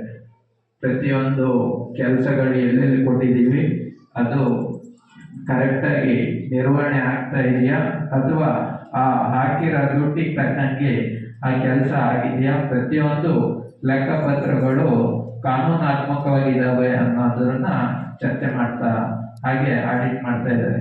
ಇಷ್ಟು ವರ್ಷ ಮಮತಾ ಅಂತ ಒಬ್ರು ಮೇಡಮ್ ನಡೆಸ್ತಾ ಇದ್ರು. ಈ ವರ್ಷ ನಾಗೇಶ್ವರ ಅವರ ಉಸ್ತುವಾರಿ ನಡೀತಾ ಇದೆ. ಸುಮಾರು ಇದಾಯ್ತು. ನಮಗೆ ಒಂದು ಥರದಲ್ಲಿ ಸಂತೋಷ, ಇನ್ನೊಂದು ಥರದಲ್ಲಿ ಬೇಜಾರು. ಯಾಕಂದ್ರೆ ಪ್ರತಿಯೊಂದು ಪಂಚಾಯತ್ ಆಡಳಿತದ ಮೇಲೆ ಹೊರೆ ಆಗ್ತಾ ಇದೆ. ಆ ಆಡಿಟ್ ಚಾರ್ಜ್ ಸಹಿತ ನಮ್ಮ ಮೇಲೆ ಇರುತ್ತೆ. ಆದ್ರೆ ನೀವು ನೋಡಿ, ತಾಲೂಕ್ ಪಂಚಾಯತು, ಜಿಲ್ಲಾ ಪಂಚಾಯತು ಅದಕ್ಕಿಂತ ಮೇಲ್ಪಟ್ಟದ್ದು ಯಾವುದೂ ಆಡಿಟ್ ಇರಲ್ಲ. ಪ್ರತಿಯೊಂದು ಆಡಿಟು ಹೀಗೆ ಗೌರ್ಮೆಂಟ್ ಸ್ಕೂಲಿಗೆ ಬರುತ್ತೆ ಅಥವಾ ಗ್ರಾಮ ಪಂಚಾಯತಿಗೆ ಬರುತ್ತೆ. ಆದ್ರೆ ಒಂದು ರೀತಿ ಪಾರದರ್ಶಕವಾಗಿ ಆಡಳಿತ ಆಗುತ್ತೆ. ಆದ್ರೆ ನಿರ್ವಹಿಸುವವರು ಯಾರು ದೊಡ್ಡ ಮಟ್ಟದಲ್ಲೂ ಸಹ ಇದನ್ನು ಯೋಚನೆ ಮಾಡಬೇಕು. ಒಂದು ಎರಡನೇದಾಗಿ ಸುಮಾರಷ್ಟು 124-134 ಯೋಜನೆಗಳ ಬಗ್ಗೆ ಹೇಳೋದು. ಸುಮಾರಷ್ಟು ಕೇಳ್ತಾ ಕೂತಿದ್ವಿ. ನನಗೆ ಒಂಥರ ಖುಷಿ ಆಯಿತು. ಯಾಕಂದರೆ ಸುಮಾರಷ್ಟು ಸ್ಕೂಲ್ಗಳಲ್ಲಿ ಯಾವುದೇ ಮೂಲಭೂತ ಸೌಕರ್ಯಗಳು ಇಲ್ಲ. ಒಂದು ಆ ಊರಿನಲ್ಲಿ ಗೌರ್ಮೆಂಟ್ ಸ್ಕೂಲ್ನ ಬಂದಿಸೋರು ಕಷ್ಟ ಆಗಿದೆ ಒಂದು. ಇನ್ನೊಂದು ಆ ಸ್ಕೂಲಿಗೆ ದುಡ್ಡು ಬರೋದು ಕಡಿಮೆ ಆಗಿರುತ್ತೆ. ನಮ್ಮಲ್ಲಿ ನಮ್ಮ ಶಿರ್ಗಾದ ಒಂದು ಸ್ಕೂಲ್ ಇತ್ತು. ಅಲ್ಲಿ ಸ್ಕೂಲಿನ ಆದಾಯ ಸುಮಾರಷ್ಟು ಬರ್ತಾ ಇದೆ. ಅದನ್ನ ನಿರ್ವಹಣೆ ಮಾಡೋದ್ರಲ್ಲಿ ವ್ಯತ್ಯಾಸ ಆಗಿ ಸ್ಕೂಲಿಗೆ ಒಂದು ಕಾಂಪೌಂಡ್ ವ್ಯವಸ್ಥೆ ಸಹಿತ ಇರಲಿಲ್ಲ. ಈ ಸರಿ ಒಂದು ಸ್ವಲ್ಪ ಪಂಚಾಯಿತಿಯವರು ಗಟ್ಟಿ ಕೂದಿದ್ರಿಂದ ಅದು ಕಾಂಪೌಂಡ್ ಎಲ್ಲ ರೆಡಿ ಆಗ್ತಾ ಇದೆ. ಸುತ್ತ ಬೇಲಿ ಆಗ್ತಿದೆ, ಒಂದಿಷ್ಟು ಚೆನ್ನಾಗಾಗ್ತಾ ಇದೆ. ಹೀಗೆ ಗೌರ್ಮೆಂಟ್ ಸ್ಕೂಲ್ಗಳ ಬಗ್ಗೆ ಊರಿನ ಯಾರು ಪೋಷಕರಿದ್ದಾರೆ ಅವರು ಗಮನ ವಹಿಸಿದ್ರೆ ಖಂಡಿತ ಗೌರ್ಮೆಂಟ್ ಸ್ಕೂಲ್ ಇಂಪ್ರೂವ್ ಆಗುತ್ತೆ. ಈ ದಿನದ ಏನು ಆಡಿಟ್ ಇದೆ ಅದು ತುಂಬ ಚೆನ್ನಾಗಿ ನಿರ್ವಹಣೆ ಆಗಿದೆ. ಆಮೇಲೆ ಸುಮಾರಷ್ಟು ಇಲ್ಲ ಅನ್ನೋದಕ್ಕಿಂತ ಆದಷ್ಟು ನಮ್ಮ ಸ್ಕೂಲಲ್ಲಿ ಇದೆ. ಕೆಲವೊಂದಿಷ್ಟು ಸೌಕರ್ಯಗಳಲ್ಲಿ ಒಂದು ಸ್ವಲ್ಪ ಕಡಿಮೆ ಇದಾಗಿದೆ ಬಿಟ್ಟರೆ ಮತ್ತೆಲ್ಲ ಸಾಮಾನ್ಯ ಇದೆ. ಆಮೇಲೆ ಸರ್ ಮಾತಾಡ್ತಾ ಕಿರೀಟಿಯಿಂದ ಒಂದು ಹೇಳೋದು, ಮಾನ್ಯ ಶಾಸಕರು FPM ಅಧ್ಯಕ್ಷರಾದ ಸಂದರ್ಭದಲ್ಲಿ ಇದೊಂದು FPM ಜಾಗ ಅದು, ಅದನ್ನು ಬಿಡಿಸ್ಕೊಂಡು JCBಲಿ ಎಲ್ಲ ಮುಟ್ಕಿತ್ತು ಕ್ಲಿಯರ್ ಮಾಡಿ ಒಂದು ಫೀಲ್ಡ್ ರೆಡಿ ಮಾಡಿದ್ದೀವಿ. ನಮ್ಮ ಪಂಚಾಯತಿಲಿ ಒಂದು 2 ಕೋರ್ಟ್ಗಳಿಗೆ ದುಡ್ಡಿಟ್ಟಿದ್ವಿ ಅದಕ್ಕೆ. ಆದರೆ ಮೆಟೀರಿಯಲ್ಸ್ ಕಾಸ್ಟು ಆ ಸಂದರ್ಭದಲ್ಲಿ ಕಡಿಮೆ ಇದ್ದಿದ್ದರಿಂದ ಒಂದು 2 ಕೋರ್ಟ್ ರೆಡಿ ಮಾಡೋಕ್ಕಾಗಲಿಲ್ಲ. ಮುಂದಿನ ದಿನದಲ್ಲೂ ಸಹ ನಾವು ಅಧಿಕಾರದಲ್ಲಿ ಇಲ್ಲದೆ ಇದ್ದರೂ ಅದೊಂದು ಗಮನದಲ್ಲಿ ತಂದು ಪಂಚಾಯಿತಿಗೆ ಹಾಗೂ ಮೇಲಧಿಕಾರಿಗೆ ತಂದು ಏನಾದರೂ ಫೀಲ್ಡಿಗೆ ವ್ಯವಸ್ಥೆ ಮಾಡುವಂಥ ಪ್ರಯತ್ನ ಮಾಡ್ತೀವಿ ಅಂತ ಹೇಳ್ತಾ, ಮತ್ತೆ ಒಂದು ಒಳ್ಳೆಯ ಕಾರ್ಯಕ್ರಮ ಆಗಿದೆ. ಆದಷ್ಟು ಚೆನ್ನಾಗಿ ಆಡಿಟ್ ಆಗಿದೆ. ತುಂಬ ಚೆನ್ನಾಗಿ ದೇವೇಂದ್ರಪ್ಪ ಸರ್ ಅವರು ನಿರ್ವಹಣೆ ಮಾಡಿದ್ದಾರೆ ಮತ್ತು ನಾಗೇಶ್ ಸರ್ ಅವರು ಜವಾಬ್ದಾರಿ ವಹಿಸ್ಕೊಂಡಿದ್ದಾರೆ. ಅವರೆಲ್ಲರಿಗೂ ನಾನು ನನ್ನ ಪರವಾಗಿ ಹಾಗೂ ಪಂಚಾಯತ್ ಪರವಾಗಿ ಧನ್ಯವಾದಗಳನ್ನ ಸಲ್ಲಿಸ್ತೀನಿ.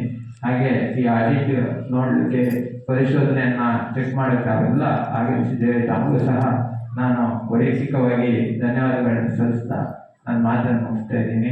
ಜೈ ಹಿಂದ್, ಜೈ ಕರ್ನಾಟಕ.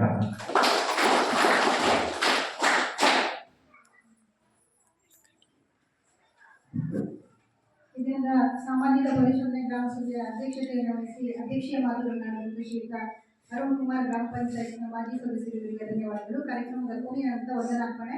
ಈ ಕಾರ್ಯಕ್ರಮದ ನಡೆಸಿಕೊಂಡಿದ್ದಾರೆ ನಮ್ಮ ಶಾಲೆಯ ಶಿಕ್ಷಕರಾದ ಶ್ರೀಮತಿ ಶಂಕರಮ್ಮ ಟೀಚರ್.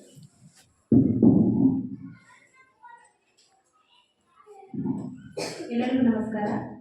ಸಮಗ್ರ ಶಿಕ್ಷಣ ಯೋಜನೆ 2023-24ನೇ ಸಾಲಿನ ಶಾಲಾ ಹಂತದಲ್ಲಿ ಅನುಷ್ಠಾನಗೊಂಡ ಕಾರ್ಯಚಟುವಟಿಕೆಗಳ ಸಾಮಾಜಿಕ ಪರಿಶೋಧನೆಯ ನಿಮಿತ್ತ ಹಮ್ಮಿಕೊಂಡ ಗ್ರಾಮ ಸಭೆಯಲ್ಲಿ ಈ ಸಮಾರಂಭದ ಅಧ್ಯಕ್ಷನ ವಹಿಸಿಕೊಂಡಿರ್ತಕ್ಕಂಥ ನಣಗೂರು ಗ್ರಾಮ ಪಂಚಾಯತಿಯ ಮಾಜಿ ಸದಸ್ಯರಾದಂಥ ಶ್ರೀಯುತ ಅರುಣ್ ಕುಮಾರ್ ಸರ್ ಅವರಿಗೆ ಧನ್ಯವಾದಗಳನ್ನು ಅರ್ಪಿಸಿಕೊಳ್ಳುತ್ತೇನೆ.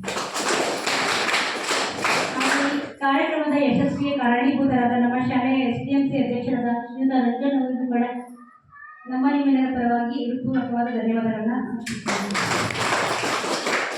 ಹಾಗೂ ಈ ಸಮಾರಂಭದಲ್ಲಿ 3 ದಿನಗಳ ಕಾಲ ನಮ್ಮೊಂದಿಗಿದ್ದು ಈ ಕಾರ್ಯಕ್ರಮವನ್ನು ಯಶಸ್ವಿಗೊಳಿಸಿಕೊಂಡು ಪ್ರಾಸ್ತಾವಿಕ ನುಡಿಯನ್ನು ನುಡಿಯತಕ್ಕಂಥ ಶ್ರೀಯುತ ನಾಗೇಶ್ ಕೆವಿ ಸಾಮಾಜಿಕ ಲೆಕ್ಕ ಪರಿಶೋಧನೆ ತಾಲೂಕು ಕಾರ್ಯಕ್ರಮ ವ್ಯವಸ್ಥಾಪಕರು, ಇವರು ಕೂಡ ಈ ಕಾರ್ಯಕ್ರಮದ ಯಶಸ್ವಿಗೆ ಕಾರಣರಾಗಿದ್ದಾರೆ. ಇವರಿಗೂ ಕೂಡ ನಮ್ಮ ಶಾಲೆಯ ಪರವಾಗಿ ಹೃತ್ಪೂರ್ವಕವಾದ ಧನ್ಯವಾದಗಳನ್ನು ಅರ್ಪಿಸ್ತಾ ಇದ್ದೀನಿ.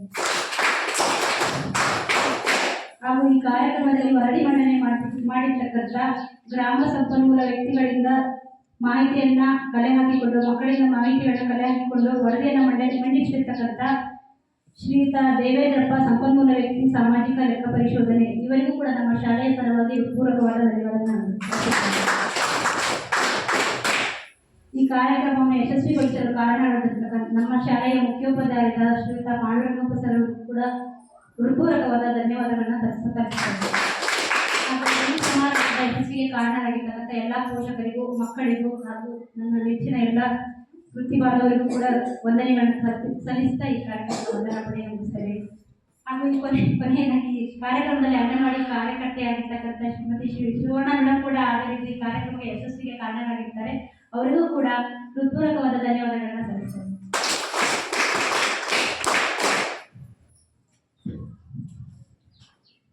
ಇದರಿಂದ ಗ್ರಾಮ ಸಭೆಯನ್ನು ರಾಷ್ಟ್ರಗೀತೆಯೊಂದಿಗೆ ಮುಕ್ತಾಯಗೊಳಿಸಲಿದ್ದೇವೆ. ಈಗ ರಾಷ್ಟ್ರಗೀತೆ.